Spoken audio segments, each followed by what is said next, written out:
എന്ന ഈ ഒരു ഫെലോഷിപ്പിന്റെ സ്ഥലത്ത് തന്നെ ഇപ്പൊ മദ്യപിച്ചിട്ടില്ല. എന്റെ പേര് ഉണ്ണി. ആ എല്ലാവർക്കും hi. Hi Unni bro. Hi hi hi hi hi hi hi hi. Hi hi hi hi. എന്തായാലും വളരെ സന്തോഷവും സമാധാനമായി.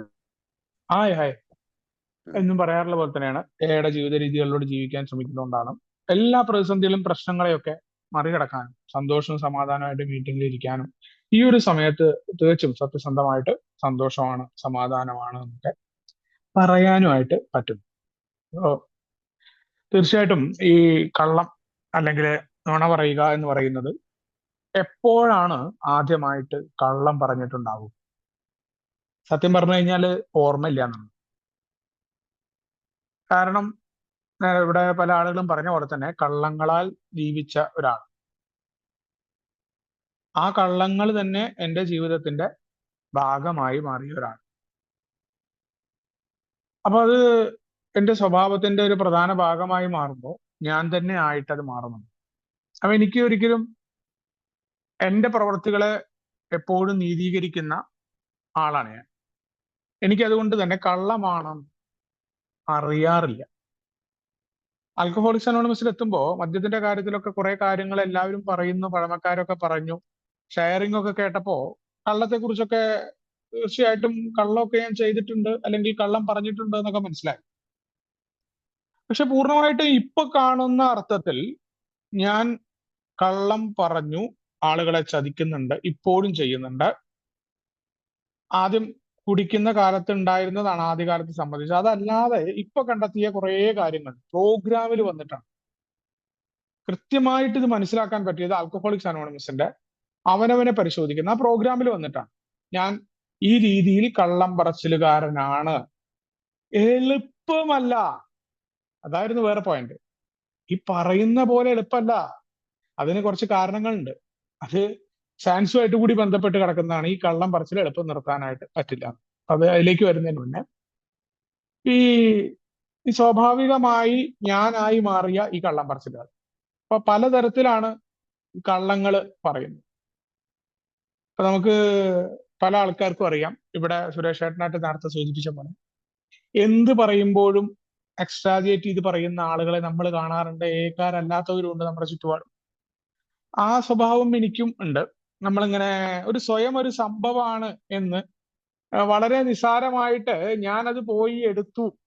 ആ എടുത്ത സമയത്ത് ഒരു പാമ്പ് ഉണ്ടായിരുന്നു, പാമ്പ് എന്നെ കടിച്ചിട്ടില്ല, പാമ്പ് അപ്പുറത്ത് കൂടെ പോയി. പക്ഷെ ഈ സംഭവത്തെ വിവരിച്ചു വരുമ്പോൾ ഭയങ്കര മൂക്ക് പിടിച്ച് പാമ്പ്, അങ്ങനത്തെ പാമ്പ് ഇത് ഇങ്ങോട്ട് വന്നു. ഈ ഒരു കള്ളം പറച്ചിലുണ്ട്. അത് വലിയ കുഴപ്പമില്ല, മറ്റാൾക്കാർക്ക് ഉപദ്രവമില്ലാത്ത. ഏഹ് പക്ഷേ ഇത് മറ്റാളുകളെ ബാധിക്കുന്ന കള്ളം തൊട്ട് വളരെ കൃത്യമായി ഞാൻ പറയുന്ന കള്ളങ്ങൾ മറ്റുള്ളവരെക്കാൾ എന്നെ ബാധിക്കുന്നുണ്ട്. അവിടെയാണ് ഏറ്റവും വലിയ കുഴപ്പം വരുന്നത്. വലിയ രീതിയിൽ കള്ളങ്ങൾ എന്നെ ബാധിക്കുന്ന രീതിയിലേക്ക് മാറ്റിപ്പെടുന്നു, എന്നെ സ്വയം നശിപ്പിക്കുന്ന രീതിയിലേക്ക്. അതോടൊപ്പം ഈ രണ്ട് കള്ളവും പ്രശ്നമാണ്. ആദ്യത്തെ കള്ളം വലിയ കുഴപ്പങ്ങളില്ല, നമ്മുടെ ഒരു ബഡായി എന്നൊക്കെ പറഞ്ഞ് അത് നമുക്ക് ഇഷ്ടപ്പെടുന്നില്ലെങ്കിലും ആ കള്ളങ്ങൾ കുഴപ്പമില്ല. പക്ഷെ വളരെ കൃത്യമായി എന്നെ ബാധിക്കുന്നു ജീവിതത്തെ, അതേപോലെ മറ്റു മനുഷ്യരെയും ഗുരുതരമായി ബാധിക്കുന്ന കാര്യം. അപ്പൊ അതില് ആദ്യത്തെ കള്ളങ്ങളുടെ തുടക്കം എന്ന് പറയുന്നത് ഈ കുടിക്കുന്ന സമയത്ത് എല്ലാവർക്കും പറയുന്ന പോലെ തന്നെ കുടിച്ചിട്ടില്ല എന്ന പറച്ചിലാണ്. എപ്പോ നോക്കിക്കഴിഞ്ഞാലും ഞാൻ കുടിച്ചിട്ടില്ല, കുറച്ചേ കഴിച്ചിട്ടുള്ളൂ എന്നൊക്കെ പറയുന്ന ആ കള്ളങ്ങളിലും കുടിക്കുന്നില്ല. എവിടെയാന്ന് ചോദിച്ചു കഴിഞ്ഞാൽ ഈ പറയുന്ന പോലെ ഞാൻ അവിടെ ഉണ്ട്, ഇവിടെ ഉണ്ട് എന്ന് പറയും. എന്നെയൊക്കെ സംബന്ധിച്ചിടത്തോളം എൻ്റെ ആ ഗൾഫിലുള്ള കുടിക്കാലം, നാട്ടിലെ കുടിക്കാലത്തൊന്നും എനിക്ക് പിന്നെ ഓർമ്മയില്ല. മദ്യത്തിൽ മുങ്ങിയ ജീവിതങ്ങളായിരുന്നു. പിന്നീട് അവസാന കാലമൊക്കെ വല്ലാത്ത അവസ്ഥയാണ്. എനിക്ക് ഓർമ്മകളിലൊക്കെ ഉണ്ടായിരുന്ന അല്ലെങ്കിൽ വളരെ രൂക്ഷമായി എന്റെ ജീവിതത്തിനെ തന്നെ മാറ്റിമറിച്ച എന്റെ ബിഞ്ച് ഡ്രിങ്കിങ് ദുബായിൽ നിന്നാണ്. 6 മാസം കുടിക്കാതിരിക്കുകയും 6 മാസം കുടിക്കുന്ന കാലഘട്ടമാണ് ദുബായിലെ, അല്ലെങ്കിൽ 16 വർഷത്തെ UAE ജീവിതം. ആ സമയത്ത് ആ കുടിക്കുന്ന പല രീതിയിൽ ഈ കള്ളങ്ങൾ പറഞ്ഞുകൊണ്ട് തന്നെ ഈ ഒരു പരിധി വിട്ട് ഏറ്റവും കൂടുതൽ പറഞ്ഞൊരു കള്ളം, ഒരു സ്പെഷ്യലിസ്റ്റ് ഡോക്ടറോട് ഞാനൊരു കള്ളം പറഞ്ഞു. സ്പെഷ്യലിസ്റ്റ് ഡോക്ടറോട് പോലെ എൻ്റെ ആദ്യത്തെ ഭാര്യ ഒരു ഫാർമസിസ്റ്റ് ആയിരുന്നു. അവരെ കൂടി ഞാൻ ആ കള്ളത്തിൽ പറ്റിച്ചിട്ടുണ്ട് എന്നുള്ളതാണ് ഇതിന്റെ ഏറ്റവും വലിയ രസം. അപ്പോ ആദ്യകാലത്ത് എൻ്റെ ഒപ്പം ബാറിലേക്കൊക്കെ വന്ന് സോഷ്യൽ ഡ്രിങ്കിങ് കണ്ട് ഇരുന്ന ഭാര്യ അവരെ സംബന്ധിച്ചിടത്തോളം ആ കുടിയുടെ രൂക്ഷമായ ഏതെങ്കിലും ഒരു ഫംഗ്ഷന് പോയാൽ നാണം കെടുത്തുന്ന ഭർത്താവായിട്ട് ഞാൻ മാറുകയും ഒരു ഓർമ്മയും ഇല്ലാതെ ഭാര്യയെക്കുറിച്ച് പോലും മറന്നു പോകുന്ന, അല്ലെങ്കിൽ ആ പരിസരം മൊത്തം നാശകോശമാക്കുന്ന, പരിപാടി പോലും നശിപ്പിക്കുന്ന ഒരാളായിട്ട് ഞാൻ മാറുന്നു. എല്ലാ ആഘോഷങ്ങളുടെയും സന്തോഷങ്ങൾ കെടുത്തുന്ന ഒരാളായിട്ട് ഞാൻ മാറുന്ന ബോധം കെട്ടപ്പോൾ തീർച്ചയായിട്ടും ഫാമിലിയിൽ വലിയ എതിർപ്പുണ്ടാവാൻ തുടങ്ങി. അപ്പോ ഞാനൊരു ദിവസം ഇതേപോലെ ആ കുടി തുടങ്ങിക്കഴിഞ്ഞാൽ എവിടുന്നാണ് കുടി തുടങ്ങുന്നതെന്ന് എനിക്കറിയില്ല. ഒരു പ്രശ്നവും ഇല്ല എന്ന് പറയുന്ന സമയങ്ങളിലാണ് ഞാൻ പലപ്പോഴും പോയി കുടിച്ചിട്ടുള്ളത്. ആ കുടിച്ചു കഴിഞ്ഞാൽ ഇവര് ഭയങ്കരമായിട്ട് എതിർക്കും, അതേപോലെ പലതും പറയും. എനിക്ക് തന്നെ ഒരു ദിവസം വളരെയധികം കുടിച്ച് വഷളായി, പലപ്പോഴും ഓരോ തവണയും ആ സത്യം ലംഘിച്ചുകൊണ്ടാണ് ഈ കുടി ഉണ്ടാവുന്നത്. തലേ ദിവസം രാത്രി വളരെയധികം ഒരു ബോധം ഉണ്ടായിട്ടില്ല, എന്തൊക്കെയോ സംഭവിച്ചിട്ടുണ്ട്, അവരെന്തൊക്കെയോ എന്നെ പറഞ്ഞിട്ടുണ്ട്. എന്തുണ്ടായി എന്നുള്ളതിനെ കുറിച്ച് യാതൊരു ധാരണ എനിക്കില്ല. അപ്പോ രാവിലെ എഴുന്നേറ്റു, അവധി ദിവസമാണ്. പലപ്പോഴും ഈ അവധിയുടെ അല്ലെങ്കിൽ പേര് പറഞ്ഞിട്ട് അവരും കൂടി തുടങ്ങുന്ന, അല്ലെങ്കിൽ അവരുമായി ചേർന്ന് അവരോട് പറഞ്ഞ് ഭക്ഷണമൊക്കെ ഉണ്ടാക്കിയിട്ട് തുടങ്ങിയ ഒരു അടിയായിരുന്നു. ആ അടിയില് അവരുടെ ഒപ്പം പോയി മേടിക്കുന്ന കള്ളിന് പുറമെ ഞാൻ പുറത്ത് ബ്ലാക്കിൽ മേടിച്ച സാധനമുണ്ട്. എപ്പോഴും അതൊരു ശീല. അവരുടെ മുന്നിൽ നിന്ന് 3 കുടിക്കുമ്പോൾ പിന്നീട് ഞാൻ ഈ പുറത്തെ സാധനം കൂടി അടിച്ചു വന്നിട്ട്, അന്ന് എനിക്ക് തോന്നുന്നു 2 ഫുള്ളായിട്ട് അടിച്ചിട്ട് രാത്രി. അപ്പൊ രണ്ടാമത്തെ ഫുൾ അടിക്കാനായിട്ട് അവരോട് തല്ലുകൂടി. ആ സമയത്ത് എനിക്ക് എന്താ ഉണ്ടായെന്നുള്ളത് രാത്രി ഓർമ്മയില്ലാത്തതുകൊണ്ട് രാവിലെ ഈ 2 അടിച്ചതിന്റെ പ്രശ്നവും ഞാൻ വീണ്ടും പറഞ്ഞു പോയി, ഇങ്ങനെ പറ്റിപ്പോയി. അവര് സ്വാഭാവികമായിട്ടൊരു മദ്യാസക്തന്റെ വീട്ടിലുള്ളത് ഞാൻ പ്രത്യേകിച്ച് പറയേണ്ട കാര്യമില്ല. എന്തൊക്കെ പറച്ചില് പറഞ്ഞിട്ടുണ്ടാവും, ഏതൊക്കെ രീതിയിലായിരിക്കും ഭാര്യയുടെ പ്രതികരണം നിങ്ങൾക്ക് എല്ലാവർക്കും അറിയാം. അതേ രീതിയിൽ എന്റെ അവിടെ ഉണ്ടായി. അപ്പൊ ഈ സോറിയും കാലുപിടുത്തവും മറ്റു പരിപാടികളെല്ലാം കഴിഞ്ഞപ്പോഴും ഈ സൂത്രശാലിയും ചിന്താകുഴപ്പം ഉണ്ടാക്കുന്നവനുമായ തലച്ചോറ് അവിടെ നിന്ന് ഈ ഇവള് പറഞ്ഞ പഴി പറച്ചിലുകളും എല്ലാം മറക്കാൻ 2 അടിക്കുക എന്ന ആ തീരുമാനത്തിലേക്ക് വരികയാണ്. കാരണം മദ്യാസക്തിന് വേറൊന്നും പറ്റില്ല, ആകപ്പാടെ വയ്യ. തലേ ദിവസം രാത്രി ഭക്ഷണം കഴിച്ചിട്ടില്ല, ഇന്നിപ്പോ ഭക്ഷണം ഉണ്ടാക്കുന്ന സ്മെല്ല് പോലും പറ്റില്ല, എന്തെങ്കിലും കഴിക്കണമെങ്കിൽ 2 അടിക്കണം എന്ന അവസ്ഥയാണ്. ഇപ്പൊ പുലർച്ചെയാണ്, ഒരു 6-6:30 ആയിട്ടുണ്ട് എന്ന് എനിക്ക് തോന്നലാണ്. എന്തൊക്കെയോ ഉണ്ടാക്കാനൊക്കെ ഉള്ള തുടക്കമാണ്. അന്ന് ഞങ്ങളൊരു സ്റ്റുഡിയോ ഫ്ലാറ്റില്ല ഷാർജയിൽ താമസം. അപ്പോ അടുക്കളയിലൊക്കെ ഉണ്ടാക്കുമ്പോൾ അടുക്കളയിൽ പ്രത്യേകിച്ച് വിൻഡോ ഒന്നുമില്ല. ഈ ഡോറ് സ്റ്റുഡിയോ ജീവിച്ച ആളുകൾക്ക് അറിയാം, ചെറിയൊരു മറവുണ്ടെങ്കിലും സ്മെല്ല് മൊത്തം റൂമിലേക്ക് വരും. എനിക്കാണെങ്കിൽ ഇരിക്കാനും നിൽക്കാനും പറ്റുന്നില്ല, മദ്യം വേണം. അപ്പൊ ഞാൻ അവിടുന്ന് മദ്യം കഴിക്കാനായിട്ട് പല കടവും പറഞ്ഞുകൊണ്ട് നടക്കാൻ പോവുകയാണ്, അങ്ങനെ എങ്ങനെ. അപ്പൊ സത്യത്തിലൊക്കെ അത്രയും രീതിയിലാണ് നമ്മൾ പറയുക, അവരോട് കമ്മ്യൂണിക്കേറ്റ് ചെയ്യുക. പേഴ്സൊക്കെ അതാ ഇരിക്കുന്നു. അതിന് മുന്നേ തന്നെ ഞാൻ പൈസ കൈക്കലാക്കിയിട്ടുണ്ട്. ഞാൻ മൊബൈലിൽ ഓർഡർ ചെയ്തിട്ടുണ്ട്, അവള് അറിയാതെ തന്നെ ടൈപ്പ് ചെയ്തിട്ട്. എനിക്ക് വളരെ സന്തോഷമായി. ഈ ഓർഡർ ചെയ്യുമ്പോൾ ഈ കള്ള് കച്ചവടക്കാർ, ബ്ലാക്കിന് വിൽക്കുന്ന ആൾക്കാർ ആ ഭാഗത്ത് താമസിക്കാറില്ല. അന്ന് എന്തോ ഇവൻ നേരത്തെ അവിടെ ഉണ്ടായിരുന്നു. അപ്പൊ അങ്ങനെ മദ്യം എനിക്ക് കൃത്യമായി കിട്ടും എന്ന് കണ്ടുമ്പോൾ ഒരു എനർജി വരാനുണ്ട് ഉള്ളിൽ നിന്ന്. രാവിലെ തന്നെ 2 അടിക്കാൻ കിട്ടുന്ന ഒരു സുഖം. തലേ ദിവസം ഉണ്ടായ പ്രശ്നങ്ങളും ഈ പറഞ്ഞ കാര്യങ്ങളെല്ലാം മറന്നുകൊണ്ട് ഞാൻ വീണ്ടും ഈ മദ്യത്തെ പതുക്കെ നടക്കാൻ പോവുക എന്ന് പറയും. നടക്കുകയാണ്, ആകപ്പാട് അസ്വസ്ഥതയാണ്. നടന്നാൽ ശരിയാവും, എന്റെ അസ്വസ്ഥത മാറും, എനിക്ക് നിൽക്കാനും നിൽക്കാനും വയ്യ, തല ചുറ്റുന്നു. ഭയങ്കര അഭിനയമായിരിക്കും ആ സമയത്ത്. എന്തൊക്കെ നുണയാ പറയാന്നറിയില്ല, പക്ഷെ ഭയങ്കരമായിട്ട് മറ്റുള്ളവരെ കൺവിൻസ് ചെയ്തിട്ട് പുറത്തേക്ക് നടക്കാനായിട്ട് ഇറങ്ങി. ആ പുറത്തേക്ക് നടക്കാൻ ഇറങ്ങിയും ഈ മദ്യം മേടിച്ച് ഈ ഫയർ എക്സ്റ്റിങ്ക്യൂഷർ ആയിട്ട് ഒരു ഡോർ ഉണ്ടായിരിക്കും എപ്പോഴും ഈ ഫ്ലാറ്റുകളിൽ.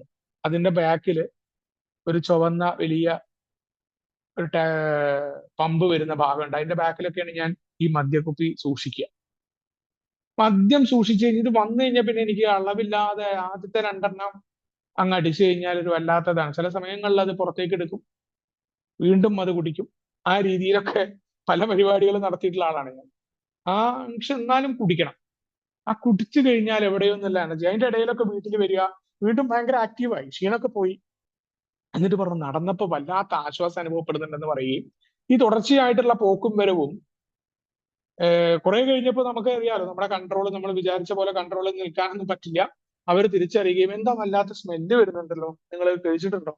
എന്ന് ചോദിക്കുമ്പോ ഇല്ല, ഞാൻ കഴിച്ചിട്ടില്ല. നിനക്ക് എന്താ? പേഴ്സ് ഇതായിരിക്കുന്നു, നീ നോക്ക്. ഞാനത് ഈ പുറത്തേക്കല്ലേ പോകുന്നത് എന്നുള്ള വീണ്ടും ആ ഭയങ്കര തന്ത്രശാലിയായി നുണകൾ പറയാൻ തുടങ്ങും. അപ്പോ ഒരു പരിധി കൂടി കടന്ന് ഇവള് പറഞ്ഞപ്പോ ഞാൻ ഇവളോട് തന്നെ പറയുകയാണ്, ഈ കള്ളം ശരിയാണ് എന്ന് ബോധിപ്പിക്കാനായിട്ട് ഇവളോട് പറഞ്ഞു നമുക്ക് ഹോസ്പിറ്റലിൽ പോവാം. ഷാർജയിലൊക്കെ ഉള്ള ആളുകൾക്ക് അറിയാം, വളരെ പ്രധാനപ്പെട്ട ഒരു വലിയ ഹോസ്പിറ്റലാണ് അവിടുത്തെ സുലേഖ ഹോസ്പിറ്റൽ എന്ന് പറയുന്നത്. ആ സുലേഖ ഹോസ്പിറ്റൽ മൾട്ടിനാഷണൽ ഹോസ്പിറ്റലാണ്, അല്ല മൾട്ടി സ്പെഷ്യാലിറ്റി ഹോസ്പിറ്റലാണ്. ആ മൾട്ടി സ്പെഷ്യാലിറ്റി ഹോസ്പിറ്റലിലേക്ക് വളരെ ധൈര്യത്തോടു കൂടി, നിങ്ങൾ ആലോചിക്കണം, മദ്യത്തിന്റെ പവർ ആലോചിക്കണം, ഒരു ഹോസ്പിറ്റലിലേക്കാണ് പോകുന്നതെന്നും അവിടെ ഇരിക്കുന്ന മോഡേൺ മെഡിസിൻ പ്രാക്ടീസ് ചെയ്യുന്ന ഡോക്ടേഴ്സിന് എന്തൊക്കെ കാര്യങ്ങൾ അറിയാം അവരെ പോലും വെല്ലുവിളിച്ചുകൊണ്ട് ഞാൻ എന്റെ ഉള്ളിലെ മദ്യം പ്രവർത്തിക്കുകയാണ്. ആ കള്ളം പറഞ്ഞു കഴിഞ്ഞാൽ ആ കള്ളത്തെ പാലിക്കാനായി ഏതറ്റം വരെയും പോവുക എന്ന മദ്യാസക്തന്റെ അവന്റെ ഉള്ളിലെ കള്ള്, അവന്റെ കെമിക്കൽ അവനെ കൊണ്ടെത്തിക്കുന്ന വിധാനം.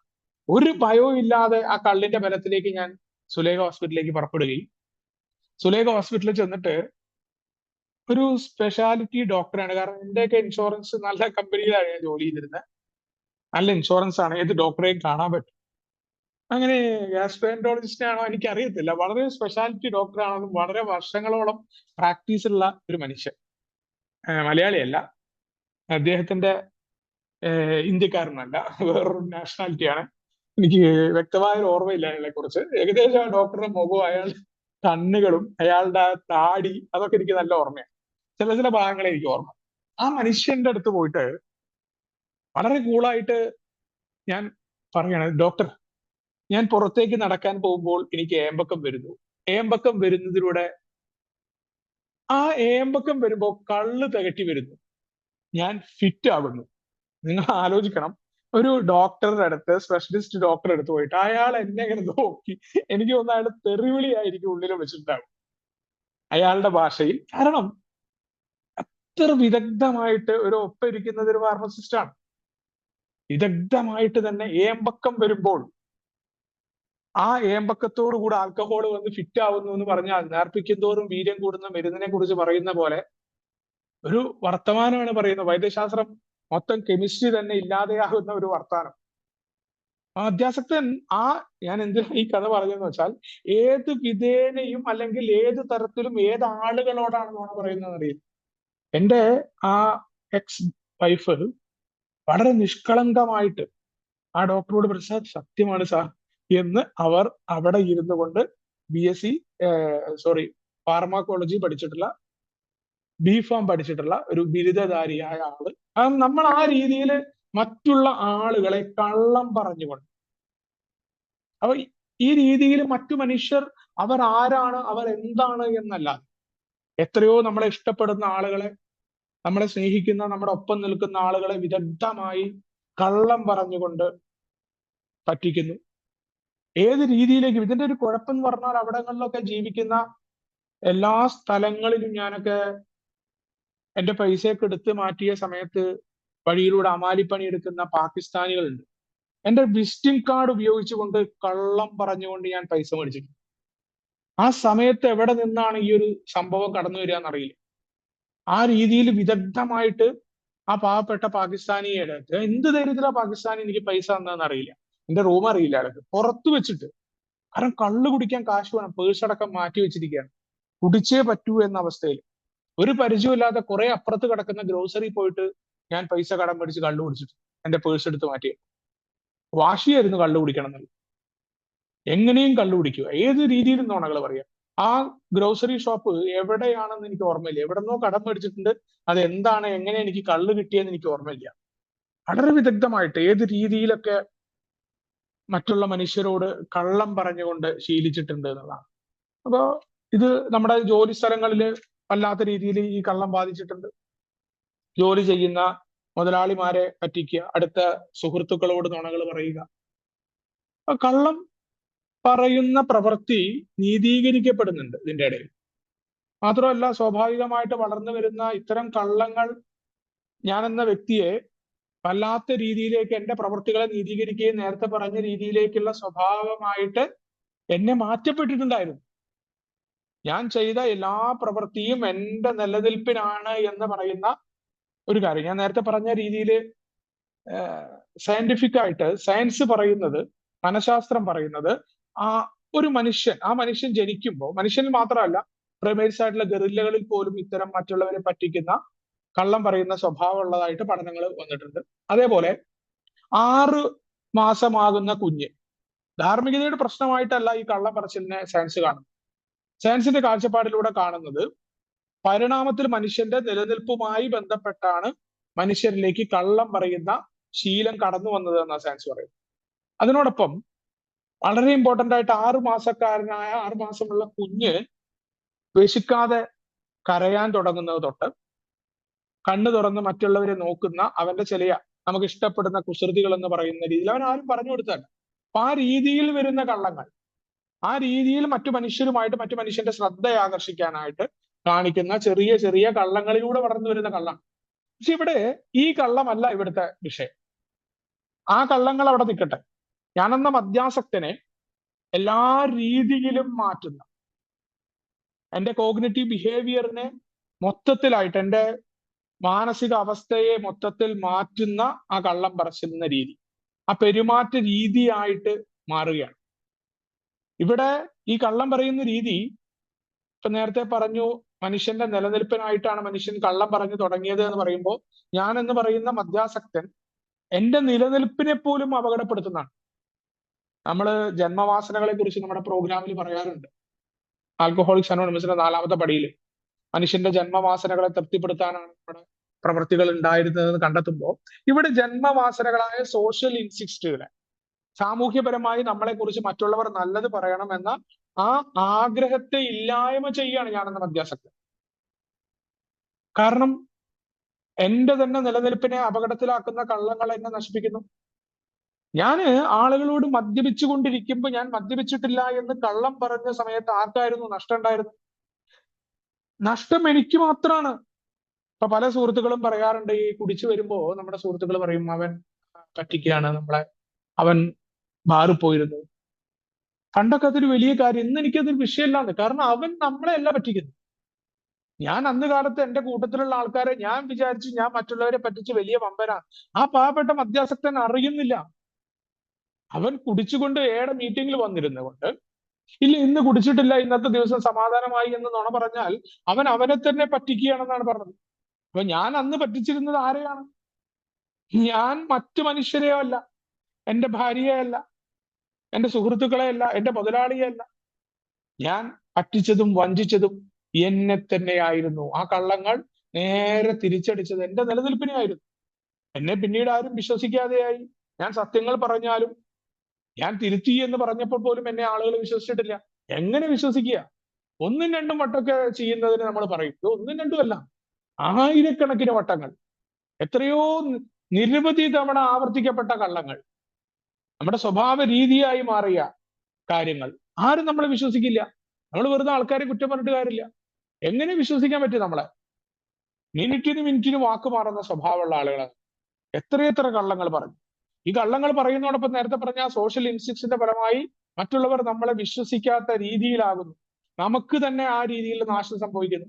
മദ്യപിച്ചത് കൊണ്ടുണ്ടായ ശാരീരികവും മാനസികവും സാമ്പത്തികവുമായ നഷ്ടം, അതും നമ്മൾ തന്നെയാണ് അനുഭവിച്ചത്. ഒറ്റപ്പെട്ടവനായിട്ട് ഞാൻ മാറി. എല്ലാ തരത്തിലും മനുഷ്യർ എന്നെ വിശ്വസിക്കാത്ത രീതിയിൽ വന്ന സാമൂഹ്യപരമായ ഒറ്റപ്പെടൽ. ഇതെല്ലാം എന്തായിരുന്നു? ഞാൻ മറ്റുള്ളവരെ പറ്റിക്കുന്നു കള്ളം പറഞ്ഞ് എന്ന് കരുതിയത് മുഴുവൻ തന്നെ പറ്റിച്ചത് എന്നെയായിരുന്നു. വളരെ കൃത്യമായിട്ട് തന്നെ.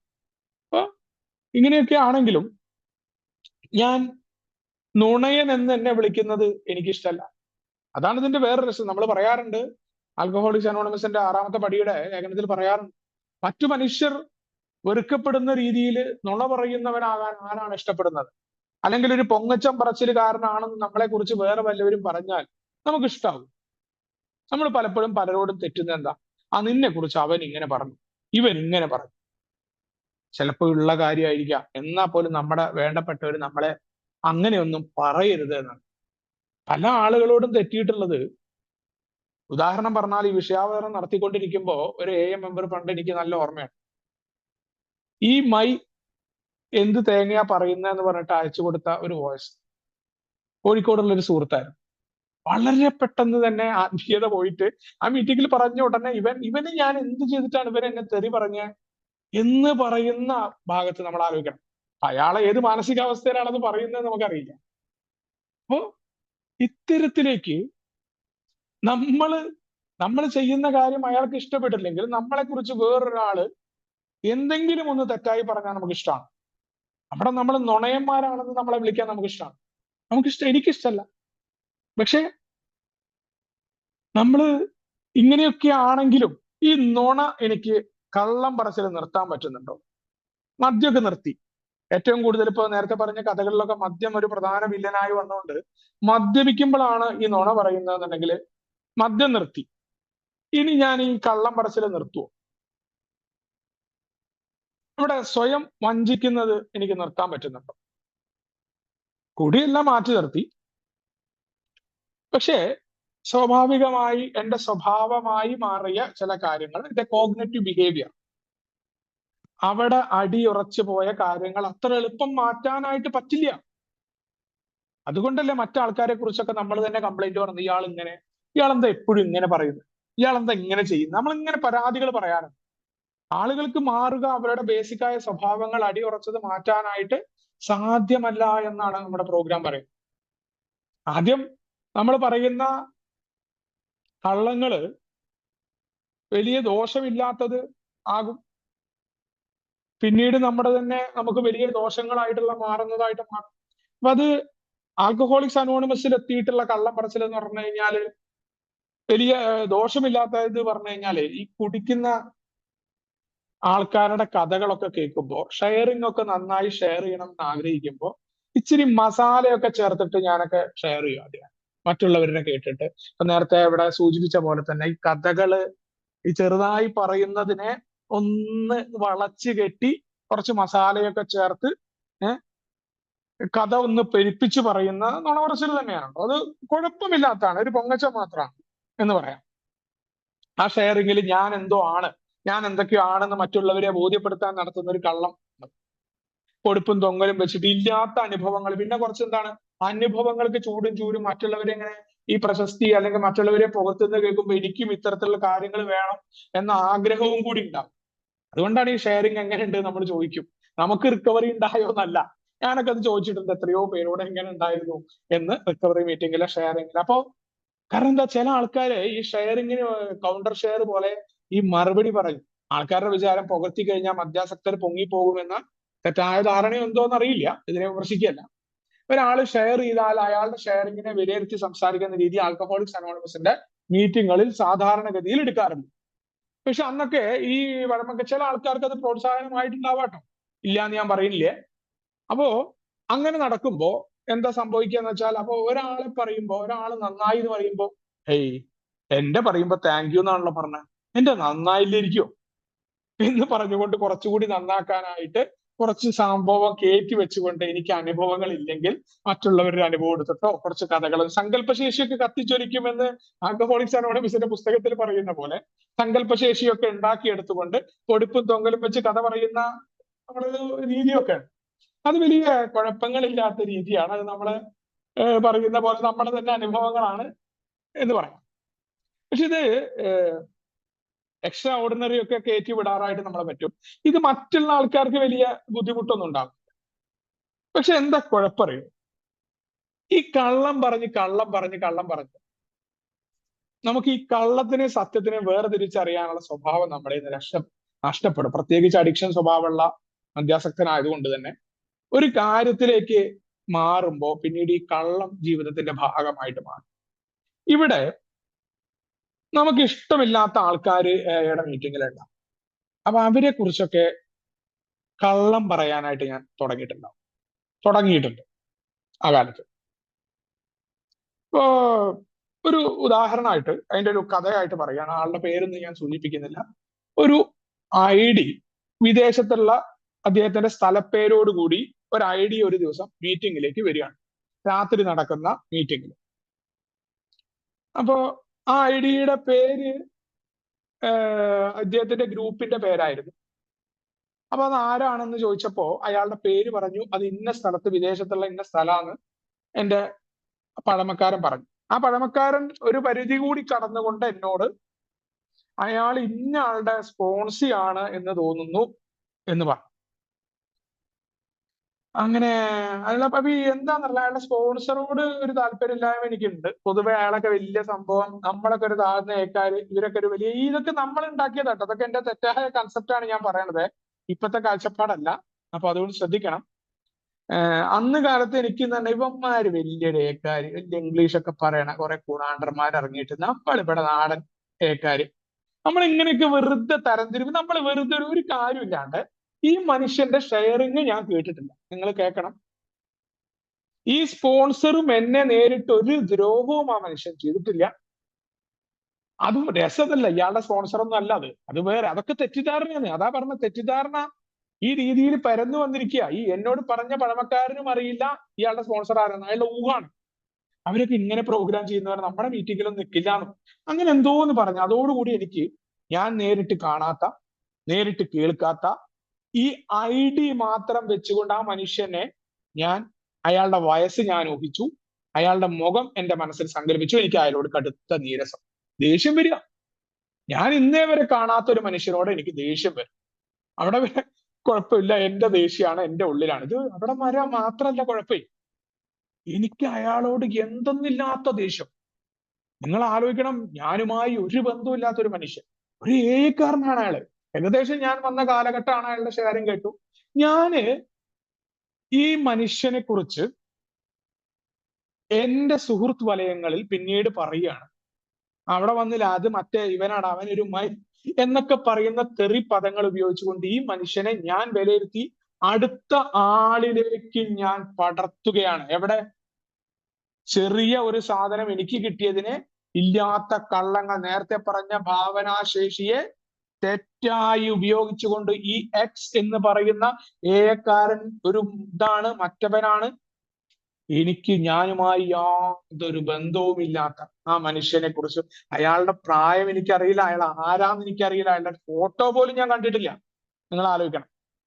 ആ മനുഷ്യനോടുള്ള ദേഷ്യം ഞാൻ വേറെ ആളുകളിലേക്ക് പടർത്തുകയാണ്. ഇയാളെ കുറിച്ച് അപവാദ പ്രചരണം ഞാൻ നടത്തുന്നു. ഈ കള്ളങ്ങൾ ഞാൻ മാത്രമല്ല ഇവിടെ കേടുവരുന്നത്, ഞാൻ ഓൾറെഡി കേടാണ്, മോശമാണ്. ഈ രോഗം ഞാൻ പടർത്തുന്നുണ്ട് മറ്റാൾക്കാരിലേക്ക്. ഇയാളെ കുറിച്ച് അറിയാത്ത ആൾക്കാർ വരെ ഇയാളെ കുറിച്ച് എന്താ കരുതുക? ആധികാരികമായിട്ട് അറിഞ്ഞ പോലെയാണ് ഈ കള്ളം പറഞ്ഞത്. ഇത് എത്ര ദോഷമാണെന്ന് ആലോചിക്കുക. എത്ര പേരെ ബാധിച്ചു? എന്നെ മാത്രമാണോ ഈ കള്ളം പറച്ചിൽ ബാധിച്ചത്? എത്ര പേരെ ബാധിച്ചു? നിരവധി പേരെ ബാധിച്ചു. ഇത് വലിയ മോശമായ ഒന്നാണെന്ന് ഞാൻ തിരിച്ചറിഞ്ഞിട്ടുണ്ട് പ്രോഗ്രാമിലേക്ക് വന്നപ്പോ. പിന്നെ പ്രോഗ്രാമിലേക്ക് വന്നിട്ട് സ്പോൺസറുമായിട്ട് പരിശീലിക്കുമ്പോൾ ഉണ്ടാവുന്ന കള്ളം പറഞ്ഞിട്ടുള്ള വേറെ രീതികൾ കടന്നു വരുന്നത്, ഈ റിയാലിറ്റികളെ മറക്കാൻ. ഈ സ്പോൺസർഷിപ്പിലൊക്കെ നമ്മൾ വരുമ്പോഴും നമുക്ക് എപ്പോഴും നമ്മൾ ഇങ്ങനെ പൊങ്ങി നിൽക്കണം. എങ്ങനെയാ സ്പോൺസറോട് ഞാൻ എന്റെ കുറ്റങ്ങൾ ഇങ്ങനെ എന്നും പറയാം? പ്രത്യേകിച്ച് 6 7 വരുമ്പോ സ്പോൺസർ നമ്മളോട് പറയും നമ്മുടെ പല കാര്യങ്ങളും നമുക്ക് എളുപ്പമല്ല, അത് അവരുടെ അനുഭവം വെച്ചിട്ടാണ്. അപ്പൊ ഈ കാര്യങ്ങൾ പറയുമ്പോ സത്യത്തിൽ ഇവിടെ ഞാൻ ആരുടെയും സർട്ടിഫിക്കറ്റിന് വന്നതല്ലല്ലോ. ഞാൻ എന്തിനാ ഈ പ്രോഗ്രാം ചെയ്യുന്നത്? എന്റെ കുറവ് മാറ്റി എനിക്ക് ഇന്നത്തെ ദിവസം മനോഹരമായിട്ട് ജീവിക്കാനല്ലേ. ഞാൻ ഇത് മറക്കും. ഞാൻ ആ സ്പോൺസറിന് ഇത് എങ്ങനെ ഇപ്പൊ അയാളോട് പറയാന്ന് പറഞ്ഞിട്ട് ആ റിയാലിറ്റീനെ മറന്നുകൊണ്ട് കള്ളങ്ങൾ പറയാൻ തുടങ്ങും. അതേപോലെ എനിക്കൊക്കെ അബദ്ധങ്ങൾ പറ്റിയിട്ടുള്ളത്, ഞാൻ ആദ്യകാലത്ത് തമ്പാക്കും ഇതൊക്കെ കുറച്ചു കാലം നിർത്തി, കുറച്ച് കുഴപ്പമില്ലാതെ പോയിരുന്ന ഒരു കാലഘട്ടത്തില് സോഷ്യൽ മീഡിയയിലൂടെ പരിചയപ്പെട്ട, കുറച്ചു കാലം സോഷ്യൽ മീഡിയയിൽ എയുടെ സർവീസ് എന്നൊക്കെ പറഞ്ഞു പോയിട്ട് അവസാനം അവിടുത്തെ വേറെ പല ഗ്രൂപ്പുകളായിട്ട് ബന്ധമായി. സമാന പഴയ സ്വഭാവമുള്ള ആൾക്കാരുമായിട്ടാണല്ലോ ബന്ധം ഉണ്ടാവും.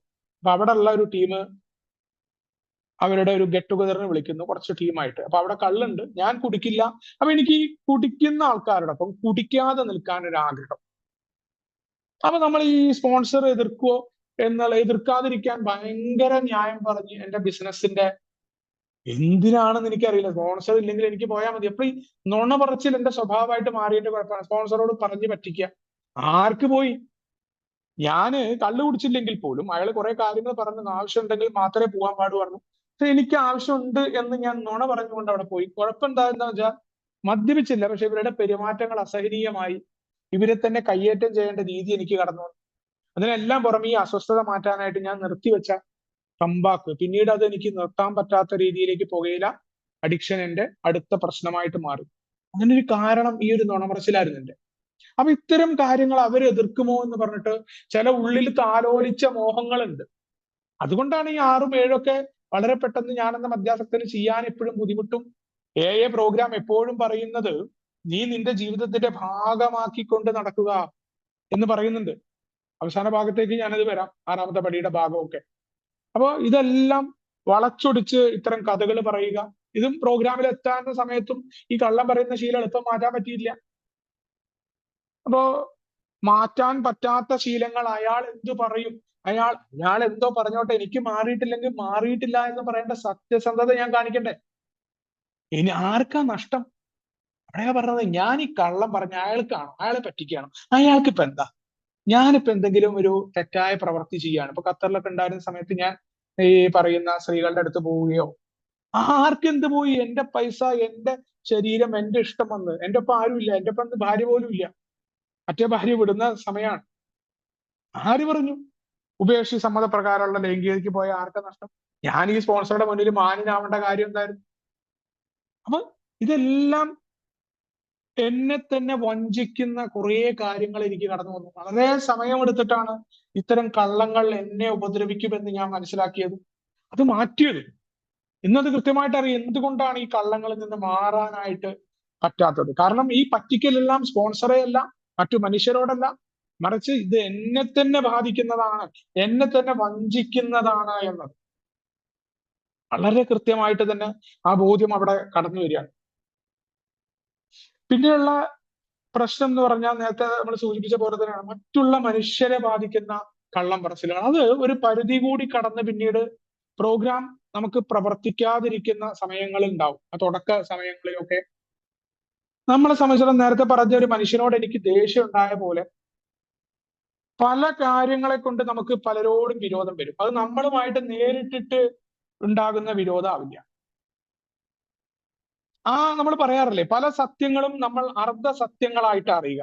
നമ്മളോട് ഒരാൾ ഒരു കാര്യം പറയുമ്പോൾ അയാൾ ഏത് ഭാഗത്ത് നിൽക്കുന്നു, അതുകൊണ്ടല്ലേ നമ്മൾ നമ്മുടെ ഭാര്യയെ കുറിച്ച്, ഭാര്യ നമുക്ക് സമാധാനം തരുന്നില്ല, ഭാര്യ എന്നും പ്രശ്നമാണെന്ന് നമ്മൾ പറയുന്ന ആസ്പെക്ട് ഉണ്ടല്ലോ.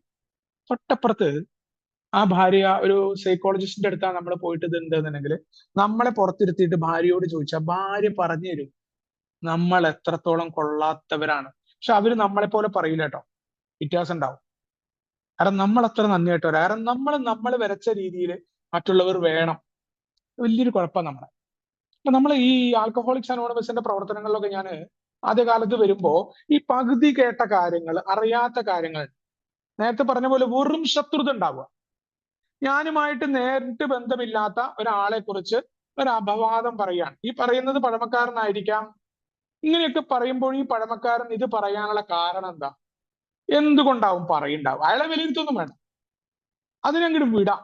എന്നെ നേരിട്ട് ബാധിക്കാത്ത ഏതൊരു കാര്യമാണെങ്കിലും എനിക്കത് വിടാം. പക്ഷെ ഞാൻ എന്താ പറയാ, മൊത്തം എന്റെ തലയിൽ കൂടെ ഓടുന്നോണ്ട് ഞാനില്ലെങ്കിൽ ഈ ഓടില്ലാന്നും യുടെ കാവലാള് ഞാനാണെന്നും ഒക്കെ ഞാൻ സ്വയം ചിലപ്പോൾ കരുതും. അപ്പോ ഒന്നില്ലെങ്കിൽ അതിന്റെ പിന്നാലെ പോയി കൃത്യമായിട്ട് വിവരങ്ങൾ അറിഞ്ഞ് എനിക്ക് ഇടപെടാൻ പറ്റുമോ, ഞാൻ എവിടെയാ ഇടപെടേണ്ടത്, ഇടപെടേണ്ട യിൽ എല്ലാ കാര്യത്തിലും ഇടപെടാനായിട്ട് ശരിയ മാർഗങ്ങൾ പറഞ്ഞിട്ടുണ്ട്. അവിടെയാണ് ആൽക്കഹോളിക്സ് അനോണിമസിന്റെ 12 സങ്കല്പങ്ങൾ.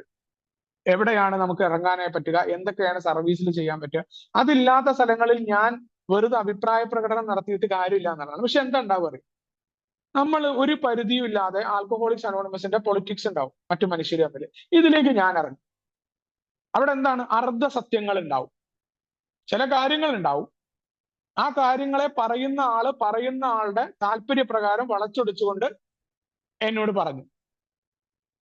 ഉടൻ തന്നെ ഞാൻ കാണാത്ത, ഞാൻ കേൾക്കാത്ത, നേരിട്ട് അറിയാത്ത കാര്യത്തിൽ മറ്റൊരാളെ വിധിക്കാൻ ഞാൻ എന്ന മദ്യാസക്തൻ തയ്യാറാവുകയും അയാളുമായിട്ട് കടുത്ത ശത്രുത. ഈ ശത്രുത മാത്രമല്ല, ഈ കള്ളം ഞാന് മറ്റുള്ള ആളുകളോട് പ്രചരിപ്പിക്കാനും തുടങ്ങും. കാരണം എന്താണ്, ഈ എതിർ ദിശയിൽ നിൽക്കുന്ന വ്യക്തി എനിക്ക് ഇഷ്ടമല്ല. ആ ഇഷ്ടത്തിനില്ലാത്തതിന് കാരണം എന്താ, എതിർ ദിശയിൽ നിൽക്കുന്ന വ്യക്തി ഡയറക്റ്റായിട്ട് എന്നെ ഒന്നും ചെയ്തിട്ടില്ല, എന്തോ അയാളെ കുറിച്ച് കുറെ ആൾക്കാർ പറഞ്ഞു, കുറെ ആളുകൾ പറയുമ്പോൾ സത്യമാണ് എന്നുള്ളൊരു ധാരണ ഉണ്ട്. നമ്മൾ അങ്ങനെ വിശ്വാസത്തിനൊക്കെ എടുക്കുക. കുറെ മനുഷ്യർ പറയുന്നുണ്ട് അതുകൊണ്ട് ശരി, അങ്ങനെ ശരികളൊന്നുമില്ല. കുറെ ആളുകൾ ഒരു കാര്യം വിഡ്ഢിത്തരം വിശ്വസിക്കുന്നുണ്ട്. സലീം കുമാർ പറഞ്ഞ പോലെ ആ ബിരിയാണി കൊടുക്കുന്നുണ്ടെങ്കിലും എന്താ, എല്ലാവരും പോകുന്നുണ്ട്, അപ്പൊ സത്യമായിരിക്കാം. ഇതാണ് നമ്മുടെ ചിന്ത. ആൽക്കഹോളിക്സ് അനോണിമസ് പ്രോഗ്രാം പറയുന്നത്, നീ കൃത്യമായിട്ട് എവിഡൻസ് ബേസ് ആയിട്ട് അറിഞ്ഞ കാര്യങ്ങൾ, നിനക്ക് ഇടപെടാൻ പറ്റുന്ന മേഖലകൾ, നീ ചെലവാക്കുന്ന ഊർജം അത് കൃത്യമായ രീതിയിലുള്ളതാണോ, നിനക്ക് ആവശ്യമുള്ളതാണോ? നീ മൂന്നാമത്തെ പടിയിൽ നിന്ന് എവിടെയാണ് തെന്നിപ്പോകുന്നത്? 59-ാമത്തെ പേജ് നിന്നോട് എന്താണ് പറയുന്നത്? നിന്റെ ജീവിതത്തിലെ പ്രധാന പ്രശ്നം എന്തായിരുന്നു? നീ ഒരു അമിത മദ്യപാന രോഗിയാണ്. നിന്റെ ജീവിതം കൈകാര്യം ചെയ്യാനായി നിനക്ക് കഴിഞ്ഞില്ല.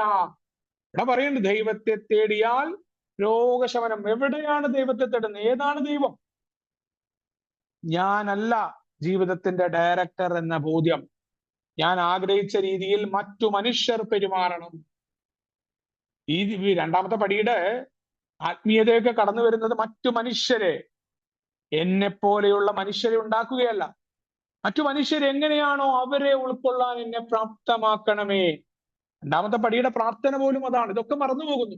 ഒരു പരിചയമില്ലാത്ത മനുഷ്യരോട് വേറെ ആളുകൾ പറഞ്ഞ കാരണങ്ങൾ വെച്ച് ഈ പറയുന്നവർ കള്ളം പറയുക സാധ്യമല്ല എന്ന എന്റെ വിലയിരുത്തലിൽ എങ്ങനെ അങ്ങനെ വിലയിരുത്താൻ പറ്റുക? ഇതിൽ എവിടെയൊക്കെ സത്യം ഉണ്ടാവും, എവിടെയൊക്കെ അർദ്ധസത്യം ഉണ്ടാവും? അതില്ലെങ്കിൽ ആ മേഖലയിൽ ഞാനിപ്പോൾ ഇടപെടേണ്ടതാണ്. ഞാനിപ്പോൾ ഇടപെട്ടത് കൊണ്ട് എന്ത് പ്രയോജനമാണ് ഉണ്ടാവുന്നത്? ഇനിയിപ്പോ ഏക്ക് വേണ്ടിയാണെങ്കിലും റിയാലിറ്റി ബേസിൽ എനിക്ക് അവിടെ ഇടപെടാൻ പറ്റുമോ? പക്ഷെ ഇതെന്തായി? ഇതൊന്നും എടുക്കാതെ അപവാദ പ്രചരണങ്ങളിലേക്ക് ഞാൻ പോകും. ഈ കള്ളങ്ങളെ ഞാൻ മറ്റുള്ളവരിലേക്കും പ്രചരിപ്പിക്കും. ഞാൻ അറിഞ്ഞ് എനിക്ക് നിന്നാ പോരാ, ഇത് മറ്റു മനുഷ്യരിലേക്ക് ഈ വൈറസിനെ പടർത്തി വിടുകയാണ്. ഈ രോഗത്തെ വെറുപ്പ് ചെയ്യുന്ന, മറ്റു മനുഷ്യരെ ക്യാൻസൽ ചെയ്യുന്ന കൾച്ചർ. ഈ കൾച്ചറിനെ എന്ത് ചെയ്യും? മറ്റു മനുഷ്യരിലേക്ക് ഞാൻ ഈ കള്ളങ്ങളിലൂടെ. കാരണം അവിടങ്ങളിലൊന്നും നമുക്ക് ഏടെ 4-ാമത്തെ പടി വളരെ കൃത്യമായിട്ട് പറയുന്നുണ്ട്, മറ്റു മനുഷ്യരോട് നിനക്ക് വിരോധമിരിക്കും. ആദ്യം വിരോധമുള്ള ആൾക്കാരുടെ പട്ടിക എഴുതിയിട്ട് എന്നോട് പറയുന്ന പ്രധാനപ്പെട്ട കാര്യം എന്താണ്?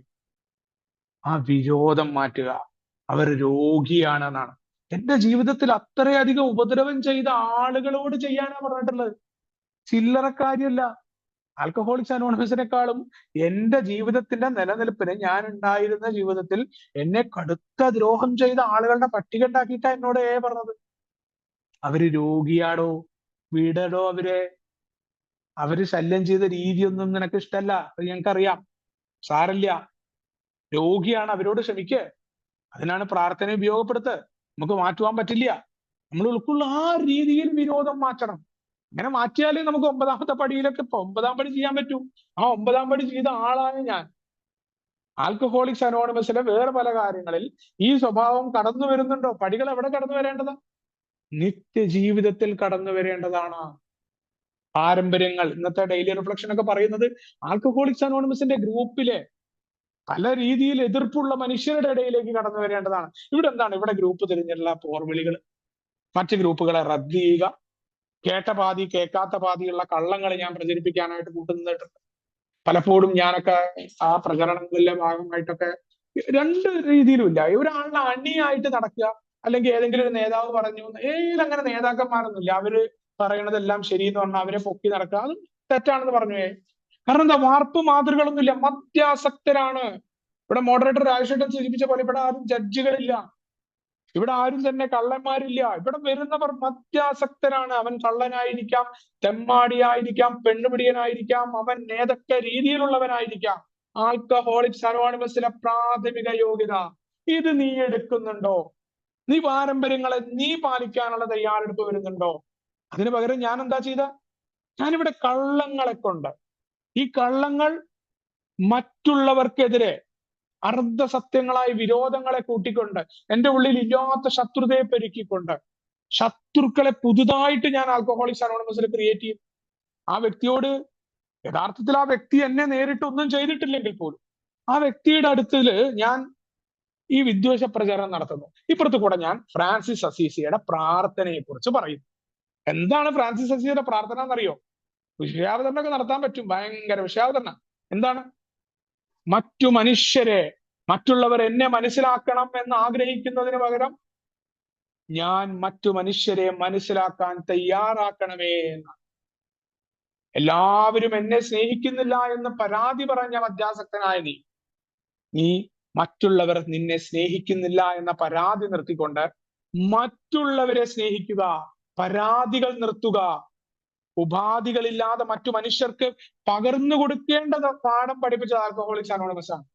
ആൽക്കഹോളിക്സ് അനോണിമസിന്റെ പ്രാർത്ഥനകൾ അങ്ങനെയാണ്: എന്നെ കൊണ്ട് മറ്റുള്ളവർക്ക് ഉണ്ടാകേണ്ട പ്രയോജനക്ഷമത. ഇവിടെ എന്താ ചെയ്യുന്നത്? ഞാൻ കള്ളം പറഞ്ഞുകൊണ്ട് മറ്റുള്ളവരുടെ പ്രയോജനക്ഷമതയില്ല. അപ്പൊ ഞാൻ ഓൾറെഡി വൈറസ് ബാധിച്ചു മാത്രമല്ല, മറ്റുള്ളവർക്ക് കൂടി ഇത് പറഞ്ഞു കൊടുക്കുകയാണ്. അങ്ങനെ പറഞ്ഞു കൊടുക്കുമ്പോ എന്താ ഉണ്ടാകുന്നത്? ഞാൻ എവിടെയാ സ്നേഹത്തിന്റെ വാഹകനാകുന്നത്? ഞാനിവിടെയാ മറ്റു ഭിന്നതയുള്ളിടത്ത് സ്നേഹത്തിന്റെ വാഹകൻ, ഐക്യത്തിന്റെ വാഹകനായിട്ട് മാറുന്നത്? ഭിന്നതയുള്ളിടത്ത് സമാധാനം എവിടെയാണ് എനിക്ക് പുനഃസ്ഥാപിക്കാനായിട്ട് പറ്റുക? എവിടെയാ ഭിന്നതയുള്ളിടത്ത് സമാധാനത്തിന്റെ വാഹകനാവുക, സമാധാനം പ്രാപിക്കുക? പ്രാർത്ഥന പ്രാർത്ഥിച്ചിട്ട് കാര്യമുണ്ട്. ഇപ്പൊ നമ്മൾ പറയാറുണ്ട് നമ്മുടെ ബൈബിളിലെ പ്രാർത്ഥനകൾ, ക്രിസ്ത്യാനികൾ രാത്രി നീ നിന്റെ അയൽക്കാരനോട് അല്ലെങ്കിൽ മറ്റുള്ളവരോട് ക്ഷമിച്ച പോലെ ഞങ്ങളോട് നീ ക്ഷമിക്കണമെന്ന്. ഏടെ പ്രാർത്ഥനകൾ എങ്ങനെയാ? ആ ക്ഷമ എനിക്ക് പറ്റിയിട്ടാണ്. തൊട്ടപ്പുറത്തുള്ള ആളെ കുറിച്ച് കുറ്റം പറഞ്ഞിട്ട് ഇത്തരം പ്രാർത്ഥന ഞാൻ പ്രാർത്ഥിച്ചിട്ട് എന്താ കാര്യം? എവിടെയാണ് ആൽക്കഹോളിക്സ് അനോണിമസിന്റെ പ്രോഗ്രാം എന്നിൽ പ്രവർത്തിക്കുന്നത്? ഈ കള്ളങ്ങളെല്ലാം എന്നെ ബാധിക്കുന്നത് ഏത് രീതിയിലാണെന്നുള്ളതാണ്. അപ്പൊ ഭിന്നതയുടെ വാഹകനാവാതിരിക്കാൻ, ഐക്യത്തിന്റെ വാഹകനായിട്ട് മാറാൻ, സമാധാനത്തിന്റെ വാഹകനാകാൻ ഈ കള്ളം പറച്ചിലുകൾ ഞാൻ നിർത്തണം. എനിക്ക് ആവശ്യമുള്ള കാര്യങ്ങൾ കൃത്യമായി ബോധ്യമാകുന്ന ഇടങ്ങളിൽ മാത്രം ഞാൻ പ്രവർത്തിക്കണമെന്ന് എന്നെ ബോധ്യപ്പെടുത്തിയത് പ്രോഗ്രാമാണ്. അവിടെ ആരുടെയും മണിയുമായിരിക്കില്ല, ആരുടെയും ഏതെങ്കിലും നേതാവിന്റെ അടിയിലും പോകില്ല, അല്ലെങ്കിൽ നേതാവാകാനും നമ്മുടെ കീഴിൽ കുറെ അണികൾ ഉണ്ടാക്കാനും നമ്മൾ നിൽക്കത്തില്ല. കൃത്യമായിട്ട് നമുക്ക് പ്രോഗ്രാമിന്റെ ഉള്ളിലേക്ക് പോകേണ്ടതുണ്ട് എന്നുള്ള ബോധ്യം. അതേപോലെയായിരുന്നു ഈ കള്ളം പറഞ്ഞിട്ട് പണത്തിന്റെ കാര്യത്തിൽ ഉണ്ടായിരുന്ന. കാരണം പണത്തിന്റെ കാര്യത്തിൽ തീരെ സത്യസന്ധത പുലർത്താതെ മറ്റു മനുഷ്യരുടെ അടുത്തുനിന്ന് ഏത് നുണയും പറഞ്ഞുകൊണ്ട് കടം മേടിക്കുന്ന സ്വഭാവം എനിക്കുണ്ടായിരുന്നു. ഞാൻ പറഞ്ഞു പലപ്പോഴും അമ്മയ്ക്ക് അസുഖമാണെന്ന് പറഞ്ഞു അവസാന കാലത്തൊക്കെ കുടിച്ചിരുന്നത് അമ്മയുടെ അസുഖം പറഞ്ഞിട്ടാണ്. ആ രീതിയിൽ സോഷ്യൽ മീഡിയയിലൂടെയൊക്കെ പൈസ മേടിച്ച് കുടിച്ച ഒരാളായി. അപ്പൊ അതെല്ലാം മാറ്റി തീർത്തുകൊണ്ട് അവിടെയൊക്കെ കൃത്യമായിട്ട് ആൽക്കഹോളിക്സ് അനോണിമസിന്റെ പ്രോഗ്രാമിൽ എത്തിയപ്പോ ഈ കള്ളങ്ങൾ പറച്ചില് നിർത്താനും കൃത്യമായിട്ട് ഞാൻ എന്റെ സാമ്പത്തികമായ സ്ഥിതിയൊക്കെ മനസ്സിലാക്കിക്കൊണ്ട് ഏറ്റവും കൂടുതൽ അത് എന്നെ സഹായിച്ചത് എവിടെയായിരുന്നു അറിയോ? ഞാൻ ഇല്ലാത്ത കാര്യങ്ങൾ പറച്ചില് നിർത്തി പണത്തിന്റെ കാര്യത്തിൽ. അതിന് സഹായിച്ചത് ഈ പരിശോധനയായിരുന്നു. ഞാൻ എത്രത്തോളം ആളുകളെ വഞ്ചിച്ചിട്ടുണ്ട്. ഈ കാര്യങ്ങൾ ആൽക്കഹോളിക്സ് അനോണിമസിന്റെ 9ാമത്തെ പടിയില് നമ്മുടെ പേജ് നമ്പർ 78 9ാം പടിയുടെ ഭാഗമായിട്ട് തന്നെ ഒരു കഥയുണ്ട്. അത് ഒരു ബിസിനസ്സുകാരൻ അദ്ദേഹത്തിന് ആൽക്കഹോളിക്സ് അനോണിമസിൽ എത്തുന്നതിന് മുന്നേ അല്ലെങ്കിൽ എയിൽ എത്തുന്നതിന് മുന്നേ അദ്ദേഹത്തിന്റെ ഒരു ബിസിനസ് എതിരാളിയായിട്ട് ബിസിനസ് വല്ലാതെ മുറുകി നടക്കുമ്പോൾ ആ എതിരാളിയുടെ കയ്യിൽ നിന്ന് സാമ്പത്തികമായിട്ട് അദ്ദേഹം പണം കടം മേടിക്കും. ആ പണം കടം മേടിച്ചതിന് രേഖാപരമായ തെളിവൊന്നുമില്ല. അപ്പൊ ഇയാൾ എന്ത് ചെയ്തു? മറ്റേ ആള് പൈസ കടം തിരിച്ചു ചോദിച്ച സമയത്ത് ഇവർ തമ്മിലുള്ള കോമ്പറ്റീഷൻ മുറുകി, പല പ്രശ്നങ്ങളും ബിസിനസിന്റെ ഇടയിൽ ഉണ്ടായി. പരസ്പരം അങ്ങോട്ടും ഇങ്ങോട്ടും കൂട്ടുകൃഷി അല്ലെങ്കിൽ കച്ചവടം പ്രശ്നത്തിലേക്ക് നീങ്ങി. അത് നമുക്കറിയാലോ, പാർട്ട്ണർഷിപ്പ് ബിസിനസ്സിലും മറ്റു പല ഭാഗങ്ങളിലൊക്കെ പ്രശ്നങ്ങൾ ഉണ്ടാവും. എതിരാളിയെ തോൽപ്പിക്കാനുള്ള ശ്രമങ്ങൾ നടത്തും. അപ്പൊ ആ ഏക്കാരനും ആ പ്രശ്നങ്ങൾ ഉണ്ടായപ്പോ ആ പണം മേടിച്ചതിന് തെളിവില്ല എന്ന് പറഞ്ഞിട്ടാണ് ഇയാൾ കൊടുക്കാത്ത. ആ കാലം കഴിഞ്ഞു, ഇയാളുടെ ബിസിനസ് ഒക്കെ വളരെ നല്ല രീതിയിൽ. അതിന്റെ ഇടയിൽ ഇയാൾ കുടിച്ച് എല്ലാ തരത്തിലും തകർന്നു. ആൽക്കഹോളിക്സ് അനോണിമസിലൊക്കെ എത്തിപ്പെട്ടു. അദ്ദേഹം തിരിച്ചു വരുന്ന സമയത്ത് നമ്മുടെ പ്രോഗ്രാം ഒക്കെ മനസ്സിലാക്കിയപ്പോ അദ്ദേഹത്തിന് നമ്മുടെ പഴമക്കാരായ മനുഷ്യർ ഈ പറയുന്ന പരിഹാരങ്ങൾ ചെയ്യണം, തെറ്റ് ചെയ്ത ആൾക്കാരോടൊക്കെ. കാരണം ബോബ് അടക്കം കുടി നിർത്തുന്നത് ഈ പരിഹാരം ചെയ്തിട്ടാണ്. ബില്ല് ബോബിനെ അന്വേഷിച്ച് പോകുമ്പോൾ ബോബ് പറയുന്നുണ്ട് അവസാനം കുടിച്ച് നമ്മുടെ ഫെലോഷിപ്പ് സ്ഥാപിച്ച ദിവസത്തിൽ താൻ തെറ്റ് ചെയ്തു ഉപദ്രവിച്ചു എന്ന് പറയുന്ന ആളുകളോട് ക്ഷമ പറഞ്ഞിട്ടാണ് ബോബ് വന്നിട്ട് കുടി നിർത്തുന്നത്. അന്നത്തെ കാലത്ത് വളരെ പെട്ടെന്ന് തന്നെ പ്രോഗ്രാം ചെയ്യുന്ന ഒരു രീതിയായിരുന്നു ഇതിന്റെ അടുത്തുണ്ടായിരുന്നത്. അപ്പൊ ഈ മനുഷ്യനും ഇതൊക്കെ കേട്ട സമയത്ത് പെട്ടെന്ന് തന്നെ പരിഹാരം ചെയ്യണം. ആ പരിഹാരം ചെയ്യുന്ന സമയത്ത് ഒരു കുഴപ്പമുണ്ടായിരുന്നു. അദ്ദേഹത്തിന്റെ ബിസിനസ്സിൽ അപ്പോഴുള്ള അന്നത്തെ പങ്കാളി അവരിപ്പോഴും ബിസിനസ് ചെയ്യുന്നുണ്ട്. അപ്പൊ ഇയാൾ ഒരു തെറ്റ് ചെയ്തു എന്ന് പറയുമ്പോൾ ആ ബിസിനസ് പങ്കാളിനെ ഇത് ബാധിക്കും. അപ്പൊ ആ തെറ്റ് ഇന്ന് അത് ഏറ്റു പറയുമ്പോൾ മറ്റാളും കള്ളനായിട്ട് മാറും. യഥാർത്ഥത്തിൽ അയാൾ അവിടെ ഒന്നും ചെയ്തിട്ടില്ല, ഇയാൾ ചെയ്ത തെറ്റിന് ആ കൂട്ടത്തിൽ നിന്നു. പക്ഷെ അവിടെയൊക്കെ എന്താന്ന് വെച്ച് കഴിഞ്ഞാൽ വിദേശത്തൊക്കെ നമുക്കറിയാം, ഒരു കള്ളം മറച്ചു വെച്ചാൽ പോലും അതും തെറ്റായി കാണുന്ന സ്ഥലങ്ങളാണ്. വിദേശത്തുള്ള ആൾക്കാർക്ക് അറിയാതെ കള്ളത്തിന്റെ കൂട്ട് നിന്നാൽ പോലും അത് തെറ്റായിട്ട് കാണുന്ന രീതിയാണ്. അപ്പൊ അതുകൊണ്ട് തന്നെ ആ വിദ്യാസക്തനെ സംബന്ധിച്ചിടത്തോളം. പക്ഷെ ആൽക്കഹോളിക്സ് അനോണിമസിന്റെ 9ാമത്തെ പടി പറയുന്നത് എന്താണ്? മറ്റുള്ളവരെ ബാധിക്കുന്ന കാര്യങ്ങളിൽ നമ്മൾ വളരെ ശ്രദ്ധയോടുകൂടി വേണം ഈ പടി ചെയ്യാനായിട്ടെന്ന് പറയുന്നുണ്ട്. അപ്പൊ അദ്ദേഹം അവിടെ ആ ബിസിനസ് പങ്കാളിയോട് മാത്രമല്ല, ബിസിനസ് പങ്കാളിയുടെ ഭാര്യയോട് കൂടി സംസാരിക്കുന്നതായിട്ട് പറയുന്നുണ്ട്. കാരണം ഭാര്യയെ ബാധിക്കുന്നതാണ്, അവരുടെ സൽപ്പേരിനെ ബാധിക്കരുത് എന്ന് അവരോട് ചർച്ച ചെയ്ത് വളരെ കൃത്യമായി ഏറ്റുപറച്ചിൽ എനിക്കിത് പറയേണ്ടതുണ്ട് എന്ന് പറഞ്ഞിട്ട് അദ്ദേഹം ഒരു പള്ളിയിൽ വെച്ചുകൊണ്ട് ഏറ്റുപറഞ്ഞ ഒരു രീതി പറയുന്നു. വളരെ കൃത്യമായ ഒരു മാതൃകയായിരുന്നു. എങ്ങനെയാണ് അദ്ദേഹം പിന്നീട് ആ ബിസിനസ് നമ്മുടെ ആ സമൂഹത്തിൽ തന്നെ വളരെ പ്രധാനപ്പെട്ട ആളായിട്ട് പുനഃസ്ഥാപനം നടത്തുന്നുണ്ട്. കാരണം അയാൾ വലിയ ധാർമ്മികതയുടെ മേൽത്തട്ടിൽ നിന്നുകൊണ്ടല്ല അവിടെ പ്രസംഗം നടത്തിയത്, മറിച്ച് തന്റെ തെറ്റിനെ കൃത്യമായി അഡ്രസ് ചെയ്യുക. എനിക്ക് എന്ത് പറ്റിയെന്ന്. ഇപ്പൊ സാമ്പത്തിക കാര്യങ്ങളിലൊക്കെ മറ്റു മനുഷ്യരെ ചൂഷണം ചെയ്യാതെ നമ്മുടെ സ്വഭാവത്തിലെ രീതി എന്താണെന്ന് വെച്ചാൽ, ഇത് നമുക്ക് ഈ കള്ളം പറയുന്ന പോലെ തന്നെ മറ്റു മനുഷ്യരെ പറ്റിക്കുക, പൈസ മേടിച്ചത് കൊടുക്കാതിരിക്കുക, വീണ്ടും മറ്റു മനുഷ്യരോട് അവധികൾ പറഞ്ഞുകൊണ്ട് പൈസ മേടിക്കുക. ആൽക്കഹോളിക്സ് അനോണിമസിന്റെ കിറ്റ് പോലും കൈകാര്യം ചെയ്യുമ്പോൾ സാമ്പത്തിക അച്ചടക്കം പാലിക്കാൻ ഞാൻ എന്ന മദ്യാസക്തന് വലിയ പ്രയാസമായിരുന്നു ആദ്യകാലത്ത്. അവിടങ്ങളിലൊക്കെ മാറ്റം ഉണ്ടായത് ഈ ഒരു കാഴ്ചപ്പാടായിരുന്നു അയാളുടെ പ്രോഗ്രാമിലൂടെ. അപ്പൊ നമ്മൾ എവിടെയാണ് നമ്മൾ മാറ്റത്തിന് വിധേയമായിട്ട് നിൽക്കേണ്ടത്? സാമ്പത്തിക കാര്യങ്ങളിൽ പരാതി പറയുന്നവരായിട്ട്, എന്റെ ജീവിതത്തിൽ ഉണ്ടാവുന്ന പ്രതിസന്ധികളുടെ കാരണം എന്റെ കുഴപ്പമാണ്, അതിനെ എങ്ങനെ അഡ്രസ് ചെയ്യണം എന്നുള്ളതാണ്. അത് മാറാതെ മറ്റു മനുഷ്യരെ ചൂഷണം ചെയ്യാതെ, ഞാൻ എന്നെ കൊണ്ട് മറ്റുള്ളവർക്ക് ഒരു ചൂഷണം ഉണ്ടാവാതില്ല, അതേപോലെ തന്നെ ഞാൻ ഒരാളെ ചൂഷകൻ എന്നെ ചൂഷണം ചെയ്യാനും ഞാൻ മറ്റുള്ളവരെ അനുവദിക്കില്ല. അതെല്ലാം ആൽക്കഹോളിക്സ് അനോണിമസിന്റെ പ്രോഗ്രാമാണ് എന്നെ സഹായിച്ചതെന്നുള്ളതാണ്. അപ്പൊ ഈ പറയുന്ന തെറ്റുകളും അതേപോലെ കളവുകളും ഇനി ശരിയാക്കിയിട്ട് എടുക്കണം. അവിടെയാണ് നമ്മുടെ ആറാമത്തെ പടിയിലും അതേപോലെ തന്നെ സൈക്കോളജിയിലൊക്കെ വളരെ കൃത്യമായിട്ട് പറയുന്നത്. കോഗ്നിറ്റീവ് ബിഹേവിയർ തെറാപ്പിയിൽ പോലും എന്റെ സ്വഭാവ രീതിയായിട്ട് മാറിയിട്ടുണ്ടെങ്കിൽ എളുപ്പമല്ല. പക്ഷേ ഏത് പ്രോഗ്രാം നമുക്ക് തരുന്ന വലിയ ഒരു സ്വാതന്ത്ര്യമുണ്ട്. അതേപോലെ എങ്ങനെയാണ് എന്റെ കള്ളവും അതേപോലെ മറ്റുള്ളവരെ വഞ്ചിപ്പിക്കലും എനിക്ക് ഒഴിവാക്കാൻ പറ്റുക? അവിടെ എന്നോട് പറയുന്നുണ്ട്, ഞാന് തുറന്ന മനസ്ഥിതിയോട് കൂടിയിട്ട് ഇവിടേക്ക് നോക്കാനായിട്ട് തയ്യാറാവുന്നുണ്ടോ എന്ന് ചോദിക്കുന്നുണ്ട്. പോകുന്ന വഴിയിൽ എത്രത്തോളം തങ്ങുന്നു എന്നത് കുഴപ്പമില്ല. ഇപ്പൊ ഈ പറയുന്ന കള്ളം പറച്ചിലുകളും, ഞാൻ അവിടെ നിന്നാണ് എന്റെ മാറ്റം ഉണ്ടായത്. എനിക്ക് എളുപ്പമല്ല എന്ന് ഞാൻ തിരിച്ചറിഞ്ഞു കൊടുത്തു. ആറാമത്തെ പടിയിലൊക്കെയാണ് അത് കൃത്യമായിട്ട് തിരിച്ചറിയുമ്പോൾ പല സ്വഭാവ ദൂഷ്യങ്ങളും മാറാത്തത്. ആറാമത്തെ പടിയുടെ 68ാമത്തെ പേജിലെ ലേഖനത്തിൽ പറയാവുന്ന ഒരു കാര്യമുണ്ട്. പലപ്പോഴും ന്യായീകരണമായിട്ടൊക്കെ പലരും പറയുന്നുണ്ട്, ഒന്നാമത്തെ പടി മാത്രമാണ് പൂർണ്ണമായി ചെയ്യാൻ പറ്റുക എന്ന് പറയുന്ന ഒരു വാചകം ഉണ്ട് അതിൽ. പക്ഷെ അതിനെ തുടർന്ന് എഴുതുന്ന കുറെ കാര്യങ്ങളുണ്ട്. പരിപൂർണമായ ആദർശങ്ങളെ പ്രസ്താവിക്കുന്നു എന്ന് പറഞ്ഞിട്ടുണ്ട്. അത് എങ്ങനെയാന്ന് പറയുന്നത് അറിയോ? ഈ പരിപൂർണത ലക്ഷ്യം വെച്ചുകൊണ്ട് എന്റെ പുരോഗതി ഞാൻ വിലയിരുത്തേണ്ടതുണ്ട് എന്ന് പറയുന്നതും അതിന്റെ തൊട്ട് താഴെയുള്ള വരികളാണ്, അളവുകോലുകളാണ്. ആറാം പടി ബുദ്ധിമുട്ടുള്ളതാണെന്ന് പ്രോഗ്രാം പറഞ്ഞിട്ടുണ്ട്. പക്ഷെ എന്താണ്, നിങ്ങൾ അതിനു വേണ്ടി ഒരു പ്രാരംഭം കുറിക്കുക. അങ്ങനെ പ്രാരംഭം കുറിക്കുമ്പോൾ വളരെ കൃത്യമായിട്ട് എനിക്ക് ഇത് ചെയ്യാനായിട്ട് സാധിക്കുന്നതാണ്.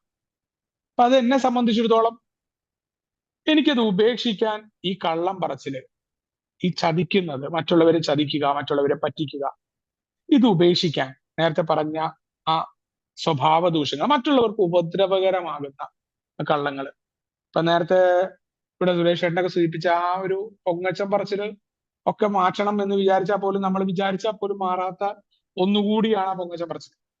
അത് ചിലപ്പോൾ നമ്മുടെ സ്വഭാവം ഒരു പരിധി വരെയൊക്കെ മാറ്റാൻ പറ്റും നമുക്ക്.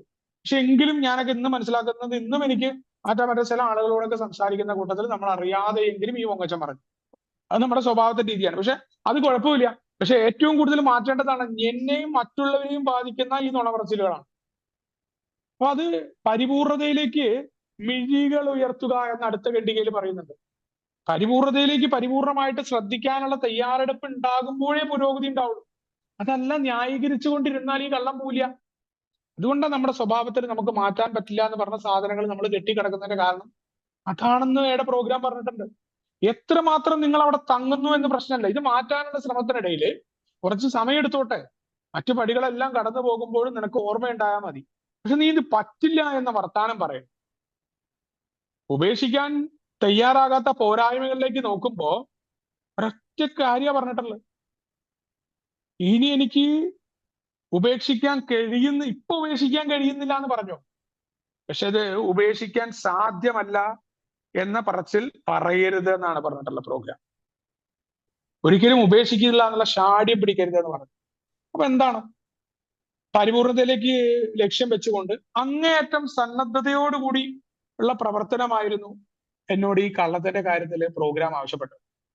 അത് 10ാമത്തെ പടിയിലേക്കൊക്കെ എത്തുമ്പോഴും പിന്നീട് പടികളെല്ലാം അല്ലെങ്കിൽ പരിശീലനം കഴിയുക എന്ന് പറയുന്നത് ആൽക്കഹോളിക്സ് അനോണിമസ് പലപ്പോഴും തെറ്റിദ്ധരിക്കുന്നത്. ഈ പടികൾ എന്ന് പറയുന്നത് നമ്മുടെ ജീവിതത്തിന്റെ ഭാഗമായിക്കൊണ്ട് ഒരു ദിവസം കൊണ്ട് ചെയ്തു തീർക്കാവുന്നതല്ല. ഒരു പരിശീലന കാലഘട്ടം ആൽക്കഹോളിക്സ് അനോണിമസിന്റെ പ്രോഗ്രാം എനിക്ക് പറഞ്ഞു തരും. അത് പിന്നീട് ഞാൻ എൻ്റെ ജീവിതത്തിന്റെ ഭാഗമാക്കിയിട്ട് കൊണ്ടുനടക്കണം. അപ്പൊ അതിന് ഞാൻ ആദ്യം ചെയ്യത് പരിപൂർണമായിട്ട് തയ്യാറാവുക എന്ന കാര്യമായിരുന്നു. പരിപൂർണമായിട്ട് ഞാൻ ഈ പ്രശ്നം അഡ്രസ് ചെയ്യുക, പരിപൂർണമായ എൻ്റെ ദുർബലതകൾ സമ്മതിക്കുക. എനിക്ക് കുഴപ്പമുണ്ട്, ഈ കള്ളം പറയുന്ന സ്വഭാവമുണ്ട്. അപ്പൊ ഞാനത് അഡ്രസ് ചെയ്യാൻ തയ്യാറായി കഴിഞ്ഞപ്പോൾ എനിക്ക് മാറ്റത്തിനായിട്ട് സ്വയം നീതീകരിക്കുന്ന എൻ്റെ സ്വഭാവം എനിക്ക് മാറ്റാൻ പറ്റി. കള്ളം പറയുന്ന ഭാഗത്ത് ഞാൻ എന്നെ വെറുതെ നീതീകരിച്ചുകൊണ്ട് ഈ കള്ളം പറച്ചിലിന് വെറുതെ ന്യായീകരണം പറഞ്ഞുകൊണ്ട് കാര്യമില്ല. കാരണം അത് എന്നെ ദ്രോഹിക്കുന്നതായിട്ട് മാറാറുണ്ട്. അതോടൊപ്പം തന്നെ മറ്റുള്ളവർക്ക് ഉപദ്രവം ഉണ്ടാക്കും. എനിക്ക് ആവശ്യമില്ലാത്ത കാര്യങ്ങളിൽ ഞാനായി ഡയറക്ടർ ആണെന്നുള്ള തോന്നൽ വരുമ്പോൾ ഞാൻ എന്നെ കൊണ്ടുള്ള ഉപയോഗക്ഷമതയ്ക്ക് പകരം, ഞാൻ നേരത്തെ പറഞ്ഞ ഫ്രാൻസിസ് അസീസിയുടെ പ്രാർത്ഥനകൾക്കൊക്കെ പകരം ഞാൻ വെറുപ്പിന്റെ വാഹകനായിട്ട് മാറേണ്ടതില്ല. എനിക്കുണ്ടാവുന്ന ഉപദ്രവത്തെക്കാൾ മറ്റുള്ളവർക്ക് ഉണ്ടാവുന്ന ഉപദ്രവങ്ങൾ നമ്മളോട് പറഞ്ഞിട്ടുണ്ട്. നമുക്ക് എന്ത് ഉപദ്രവം ഉണ്ടായാലും മറ്റുള്ളവർക്ക് ഉപദ്രവം ഉണ്ടായിക്കൊണ്ട് നമ്മുടെ തൊലി സംരക്ഷിക്കാൻ സാധ്യമല്ല എന്ന് പറയാറുണ്ട്. ഭാര്യമാരോടൊക്കെ ഈ സെക്ഷലി കാര്യങ്ങൾ വെളിപ്പെടുത്തുമ്പോൾ എങ്ങനെ ആയിരിക്കണം, അതിപ്പോ എല്ലാ കാര്യത്തിലും ബാധകമാണ്. കാരണം നമ്മളെ കൊണ്ട് മറ്റുള്ളവർക്കുണ്ടാകേണ്ട ഉപയോഗക്ഷമത എന്നാണ് നമ്മുടെ പ്രാർത്ഥനകൾ ഓരോന്നും നമ്മളെ പഠിപ്പിക്കുന്നത്. മറ്റുള്ളവരോടുള്ള പരിഗണന, മറ്റുള്ളവരോടുള്ള കരുണ, മറ്റുള്ളവരോടുള്ള അലിവ്, ഇതാണ് പ്രോഗ്രാം പഠിപ്പിക്കുന്നത്. അപ്പോഴേ നമുക്ക് ആൽക്കഹോളിക്സ് അനോണിമസിന്റെ 12ാം പടിയെ കൃത്യമായിട്ട് ചെയ്യാനായിട്ട് സാധിക്കുള്ളൂ. അപ്പൊ വളരെ കൃത്യമായിട്ട് തന്നെ ഞാൻ എന്നെ വഞ്ചിക്കുന്ന പരിപാടികളിൽ നിന്ന് മാറി നിൽക്കണം എന്നാണ്. നമ്മുടെ ന്യായീകരണം ചമയ്ക്കുന്ന സ്വഭാവം അത് മാറ്റാനുള്ള തയ്യാറെടുപ്പായിട്ട് ഞാൻ വളരെ കൃത്യമായിട്ട് ഈ കാര്യങ്ങളെ നേരത്തെ പറഞ്ഞ സ്പോൺസറോടൊക്കെ തുറന്നു പറയാനുള്ള തയ്യാറെടുപ്പുകൾ നടത്തി. ഇതുവരെ ഉണ്ടായിരുന്ന കുഴപ്പങ്ങളെ കുറിച്ച്. അപ്പൊ പരിഹാരത്തിന്റെ കാര്യത്തിലൊക്കെ വരുമ്പോൾ നമുക്ക് നേരിട്ടിട്ടൊന്നും അത്തരം കാര്യങ്ങളിലൊന്നും പരിഹാരം ചെയ്യാനായിട്ട് സാധ്യമല്ല. പക്ഷെ അവിടങ്ങളിലൊക്കെ തന്നെ ഞാനിത് ഒരാളോട് ഇപ്പൊ നേരത്തെ പറഞ്ഞ ഈ മീറ്റിംഗിൽ പൂർണ്ണമായി പറയാൻ പറ്റാത്ത രീതിയിലുള്ള പല കാര്യങ്ങളുണ്ട്. അതുപോലും തുറന്നു പറയാൻ തയ്യാറായി. അതാണ്, വേറെ വഴിയൊന്നുമില്ല. കാരണം പ്രോഗ്രാം അറിയുന്ന ആളുമായിട്ട് എന്റെ കുഴപ്പം, സ്വഭാവത്തിൽ എന്തൊക്കെ കുഴപ്പങ്ങളുണ്ട്, എവിടെയാണ് ഞാൻ ഈ കള്ളം പറയുന്നത്, ഈ കള്ളം പറച്ചുന്ന സ്വഭാവങ്ങൾ എന്നെ എവിടെ കുഴപ്പത്തിലാക്കുന്നു, എങ്ങനെയാണ് ഞാൻ മറ്റുള്ളവർക്ക് കുഴപ്പമുണ്ടാക്കുന്നത്, ഞാൻ അവിടങ്ങളിലൊക്കെ എന്താ ചെയ്യേണ്ടത്. നല്ല സന്നദ്ധത ആവശ്യമുണ്ട്. കാരണം സ്വഭാവത്തിന്റെ രീതിയായിട്ട് മാറിയ നമ്മൾ പറയില്ലേ പരദൂഷണത്തിന്റെ കാര്യം പറഞ്ഞ പോലെ നമുക്ക് എളുപ്പമൊന്നുമല്ല. അതിനെയാണ് നമുക്ക് പോസിറ്റീവായിട്ട് ഉപയോഗിക്കാനേ പറ്റും. അപ്പൊ ആ കള്ളം പറയുന്ന കാര്യങ്ങളോട് എന്നോട് പറഞ്ഞു. ഈ കള്ളം പറയാൻ തോന്നുമ്പോൾ ആ സംഭവത്തെ നിരീക്ഷിക്കാൻ പറഞ്ഞു. ആ കാര്യങ്ങൾ എന്റെ സ്പോൺസർ പറഞ്ഞത് വേറെ ആരോടും പറയരുത്. നിനക്ക് തോന്നുമ്പോൾ, നിനക്ക് ഒന്നില്ലെങ്കിൽ നിനക്ക് എന്നോട് പറയാൻ മടിയില്ലെങ്കിൽ എന്റെ മെസ്സഞ്ചറിലേക്ക് ഇടാം, അതല്ലെങ്കിൽ നിനക്ക് നിന്റെ തന്നെ മെസ്സേജിലേക്ക് ഈ കാര്യങ്ങൾ ഇടാം, എന്നിട്ട് നിനക്ക് കേൾക്കാം, വീണ്ടും കേൾക്കുക. എത്രത്തോളം ഈ രീതിയിലാണ് നീ ഒരാളെ കുറിച്ച് പറയാൻ പോകുന്നത്. ഇത്തരം മറ്റുള്ളവരെ ബാധിക്കുന്ന കാര്യങ്ങളിൽ ഈ രീതിയിൽ പരിശീലിക്കാൻ തയ്യാറായി കഴിഞ്ഞപ്പോൾ ഈ പറയുന്ന വലിയ രീതിയിൽ മറ്റുള്ളവരെ ബാധിക്കുന്ന കള്ളങ്ങൾ പറയേണ്ടി വന്നില്ല എന്നുള്ളത്. പതുക്കെ പതുക്കെയാണ് മാറിയത്, ഒരു സുപ്രഭാതത്തിൽ മാറിയില്ല. അപ്പൊ നേരത്തെ പറഞ്ഞ രീതിയിൽ സ്വഭാവത്തില് ആ പറച്ചിലുകളും അതേപോലെ വിവേകപൂർവമായിട്ട് പലപ്പോഴും ഈ വേറൊരു തെറ്റിദ്ധാരണ കൂടി ഞാൻ ഇവിടെ തിരുത്തേണ്ടതുണ്ട്. ഇപ്പൊ നമ്മള് ഒരു കഥയിൽ പറയാറുണ്ട്, രാജാവ് നഗ്നനാണ് എന്ന് ഒരു കുട്ടി വിളിച്ചു പറഞ്ഞൊരു കഥ പറയാറുണ്ട്. യഥാർത്ഥത്തില് പലപ്പോഴും തെറ്റിദ്ധരിക്കുന്നത് ഈ കുട്ടിയുടെ നിഷ്കളങ്കത അല്ലെങ്കിൽ കുട്ടിയുടെ അറിവ്, ഇതിനെക്കുറിച്ചൊക്കെ പല രീതിയിൽ ആൾക്കാർ പറയും. യഥാർത്ഥത്തില് കുട്ടിക്ക് വിവരമില്ലാത്തത് കൊണ്ടാണ് രാജാവ് നഗ്നനാണ് എന്ന് ആ കുട്ടി പറഞ്ഞത്. നമ്മൾ വിവേകപൂർവമാണ് നമ്മളോട് പറയുന്നത്. ഈ കള്ളത്തിന്റെ കാര്യത്തിലൊക്കെ നമുക്ക് ഏറ്റവും നല്ല ഉദാഹരണമൊക്കെ യുധിഷ്ഠിരന്റെ കഥയിലൊക്കെ പുരാണങ്ങളിലൊക്കെ പറയാറുണ്ട്. അശ്വത്ഥ എന്ന ആന മരിച്ചു എന്ന് പറയുന്ന പോലെ. കാരണം വിവേകമില്ലാതെ സത്യസന്ധത, പ്രത്യേകിച്ച് 9ാമത്തെ പടിയുടെ കാര്യത്തിലൊക്കെ നമ്മൾ കടന്നു വരുമ്പോൾ ആ മറ്റു മനുഷ്യർ, അവിടെ നിൽക്കുന്ന പ്രജാവാസികൾ രാജാവ് നഗ്നനാണ് എന്ന് പറയാത്തതിന്റെ കാരണം രാജാവ് തങ്ങളെ കൊല്ലും. നമ്മുടെ ഇൻസിസ്റ്റ് എന്താണ്, നമ്മൾ ജീവിക്കുക എന്നാണ്. അപ്പൊ അതുകൊണ്ടാണ് നമ്മൾ പറയുന്നത് ഒരു കച്ചറ ഉണ്ടാകുമ്പോൾ പ്രായമാകുമ്പോൾ നമ്മൾ അവിടെ അടിക്കാൻ പോകാതെ മാറി നിൽക്കുന്നതിന്റെ പക്വതയുടെ അളവാന്ന് പറയാറ്. നമ്മുടെ കച്ചറ ഉണ്ടാക്കാൻ പോകുമ്പോൾ എന്താണ് നമ്മുടെ പക്വത കുറവും, നേരെ മറിച്ച് നമ്മൾ ഒഴിഞ്ഞു പോകുമ്പോൾ നമ്മുടെ പക്വതയായിട്ട് മാറാറുണ്ട്.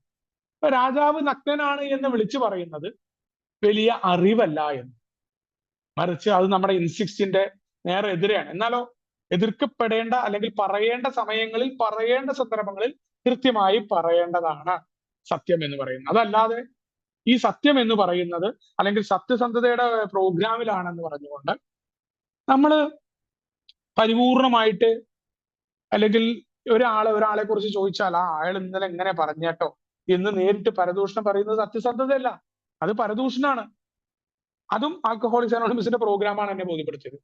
ഒരാൾ ചോദിക്കുകയാണ് ഇന്നലെ എങ്ങനെ കേട്ടോ നിങ്ങളെ കുറിച്ച് പറഞ്ഞതെന്ന് പറയുമ്പോൾ നമ്മൾ പറയും നമ്മൾ സത്യസന്ധതയെ ചെയ്യുള്ളൂ. അത് സത്യസന്ധതയല്ല, അത് നമ്മുടെ ഉള്ളിലെ വേറെ അപാകതയാണ്. അപ്പൊ പറഞ്ഞു ഈ കുഴപ്പം, മറ്റുള്ളവർക്ക് ഉപദ്രവം ഉണ്ടാക്കുന്ന കുഴപ്പം എനിക്കുണ്ട് എന്ന ബോധ്യം, അതിനെ ഇനി ഞാൻ എങ്ങനെ മറ്റുള്ളവർക്ക് ഉപദ്രവമില്ലാതെ എന്റെ ഉള്ളിൽ തന്നെ അടക്കേണ്ടതുണ്ട്, ഞാൻ എങ്ങനെ മാറ്റും? നിരന്തരമായിട്ടുള്ള ശ്രമങ്ങളിലൂടെ, ആ തുറന്നു പറച്ചിലുകളിലൂടെ എപ്പോഴൊക്കെ ഇത്തരം കാര്യങ്ങൾ വരുന്നുണ്ട്, എപ്പോഴൊക്കെ ആദ്യം ആ 4ാമത്തെ പടിയിലേക്ക് പോകാറുണ്ട്, എപ്പോഴും ഞാൻ ആ ദേഷ്യം മാറ്റും. ഏറ്റവും പ്രധാനം മറ്റുള്ള ആ കാര്യങ്ങളുടെ വിഷയത്തെക്കുറിച്ചാണ്.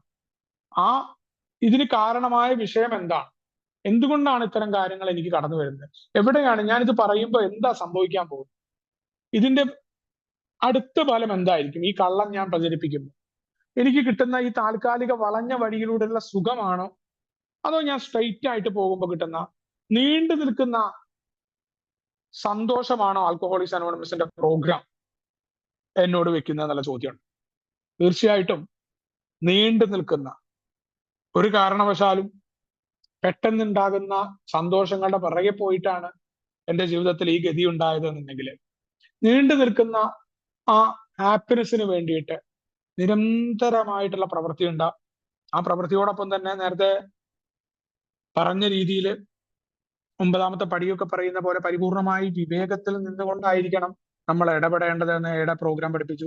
എവിടെ, എങ്ങനെ, ഏത് രീതിയിൽ സംസാരിക്കണം എന്നാണ്. ഏതെങ്കിലും വായിൽ തോന്നിയത് എവിടെയെങ്കിലും വിളിച്ചു പറഞ്ഞുകൊണ്ട് അതിനെ സത്യസന്ധത എന്ന പേരിട്ട് പറയലല്ല. ഇപ്പൊ എന്റെ ജീവിതത്തിൽ എന്നെ ബാധിക്കുന്ന കാര്യങ്ങൾ പല ഭാഗങ്ങളിലും എനിക്ക് ഉണ്ടാവാറുണ്ട്. അല്ലെങ്കിൽ കാര്യങ്ങൾ ചോദിക്കുകയാണ്, ഇപ്പൊ പരിപൂർണമായിട്ട് ഈ സത്യസന്ധതയുടെ പ്രത്യയശാസ്ത്രം അല്ലെങ്കിൽ പരിപൂർണ സത്യസന്ധനാണോ എന്നൊക്കെ എന്നോട് ഇന്ന് ചോദിച്ചു കഴിഞ്ഞാൽ തീർച്ചയായിട്ടും എന്റെ ജോലിയുടെ കാര്യത്തിൽ അല്ലെങ്കിൽ എന്റെ മുതലാളി വിളിക്കുമ്പോൾ എനിക്കിപ്പോ മീറ്റിംഗിലാണ് എന്ന് നേരിട്ട് പറയാൻ പറ്റില്ല. അവിടെ എയുടെ പ്രോഗ്രാമിൽ നിൽക്കുന്ന ആളുകൾ തന്നെ പറഞ്ഞിട്ടുണ്ട്, അത് ന്യായീകരണമായിട്ടല്ല, മറിച്ച് ഞാൻ ചെയ്യുന്നത് തെറ്റാണെന്നും അത്തരം കാര്യങ്ങളിൽ നിന്ന് പരമാവധി മാറി നിൽക്കാൻ പറഞ്ഞിട്ടുണ്ട്. അതല്ലാത്ത സന്ദർഭങ്ങളിൽ നേരിട്ട് ബാധിക്കുന്ന കാര്യങ്ങളിൽ എങ്ങനെ സംസാരിക്കണം, ആ വിവേകമാണ് എന്നെ നയിക്കുന്നത് എന്നുള്ളതാണ്. അതല്ലാതെ പരിപൂർണ സത്യസന്ധതയായിട്ട് ഈ ലോകത്തിലെ, കാരണം മറ്റു മനുഷ്യരാരും മാറിയിട്ടുള്ളവരോ ഈ ലോകവും നമ്മൾ വിചാരിച്ച പോലെയല്ല. അപ്പൊ ആ ലോകത്തില് ഞാൻ എന്നെ കൊണ്ട് മറ്റുള്ളവർക്കുണ്ടാകേണ്ട പ്രയോജനക്ഷമത, ഇതായിരുന്നു അറിയുന്ന മുദ്രാവാക്യം. അതിനു പകരം മറ്റുള്ളവരെ ഉപദ്രവിക്കുന്ന കള്ളങ്ങൾ, അവരെ ബാധിക്കുന്ന കള്ളങ്ങൾ പറയാതിരിക്കുക, പരിപൂർണമായിട്ട് സത്യസന്ധമായിട്ട് ഇപ്പൊ നേരത്തെ ഇവിടെ സൂചിപ്പിച്ച പോലെ തന്നെയാണ്. ഞാനത് ആലോചിച്ച് വെക്കേണ്ട കാര്യമില്ല. വീണ്ടും കള്ളങ്ങൾ അതിന്റെ കൂട്ട ഉണ്ടാക്കിയിട്ട് വീണ്ടും ആ കള്ളം പറഞ്ഞ് എനിക്ക് ഓർത്തു വെക്കണം എന്ത് കള്ളമാണ് ഞാൻ പറഞ്ഞത്. അപ്പൊ ആ കള്ളം ശരിയാക്കാൻ എപ്പോഴും ആ തലയിൽ വലിയ ഭാരമാണ്. നമ്മൾ ഈ പറയുന്നവർ ഇതിങ്ങനെ സൂക്ഷിച്ചു വെക്കുക എന്ന് പറയുന്ന എനർജി തീർച്ചയായിട്ടും വേണ്ട ഒരു കാര്യമാണ്. നേരെ മറിച്ച് ഞാൻ സത്യത്തിലാണ് പോകുന്നത്, എനിക്കൊന്നും പറയേണ്ട ആവശ്യമില്ല. എവിടെയാണെന്ന് ചോദിച്ചാൽ എനിക്ക് എന്റെ ഭാര്യയോട് പറയാം ഇന്ന സ്ഥലത്താണ്, ഞാൻ ഇന്ന രീതിയിലാണ് പോയിട്ടുള്ളത്, ഇപ്പൊ വരാൻ പറ്റില്ല. അപ്പൊ ചില കാര്യങ്ങളൊക്കെ നമ്മൾ പറയില്ലേ, എല്ലാം ഓവർ എക്സ്പ്ലെയിൻ ചെയ്യുന്ന സ്ഥലത്ത് ഞാൻ ചുരുക്കി. അവിടെയാണ് പറയുന്നത് സത്യസന്ധത എന്ന് പറയുന്നത്. ഒറ്റയടിക്ക് വിട്ട് ആ കാര്യം പറഞ്ഞാൽ മതി, എന്നാൽ ശരി ടൈം വിളിക്കാം, കുറച്ച് പരിപാടി ഉണ്ട്. അത് കഴിഞ്ഞ് ഓവർ എക്സ്പ്ലെയിൻ ചെയ്യാൻ പോയി കഴിഞ്ഞാൽ അതെന്താവും, അത് പലപ്പോഴും ഉപകാരത്തെക്കാൾ ഉപദ്രവം. അപ്പൊ സത്യസന്ധത എങ്ങനെ പ്രയോഗിക്കണം, ആ സത്യസന്ധത എവിടെയായിരിക്കണം, അത് ആരെയാണ് ബാധിക്കുന്നത്. ആൽക്കഹോളിക്സ് അനോണിമസിന്റെ പ്രോഗ്രാമിൽ ബില്ല് പറയുന്ന പോലെ ആ പ്രോഗ്രാമിലേക്ക് കടന്നു വരുമ്പോൾ എന്നും ഞാൻ എടുക്കുന്ന എന്തിനാണ് എയുടെ പ്രോഗ്രാം ചെയ്യുന്നത് എന്നുള്ള ചോദ്യത്തിന്റെ ഉത്തരം 13ാമത്തെ പേജിൽ ബില്ലിനുണ്ടായ മാറ്റത്തിൽ ബില്ല് പറയുന്ന കാര്യം തന്നെയാണ്.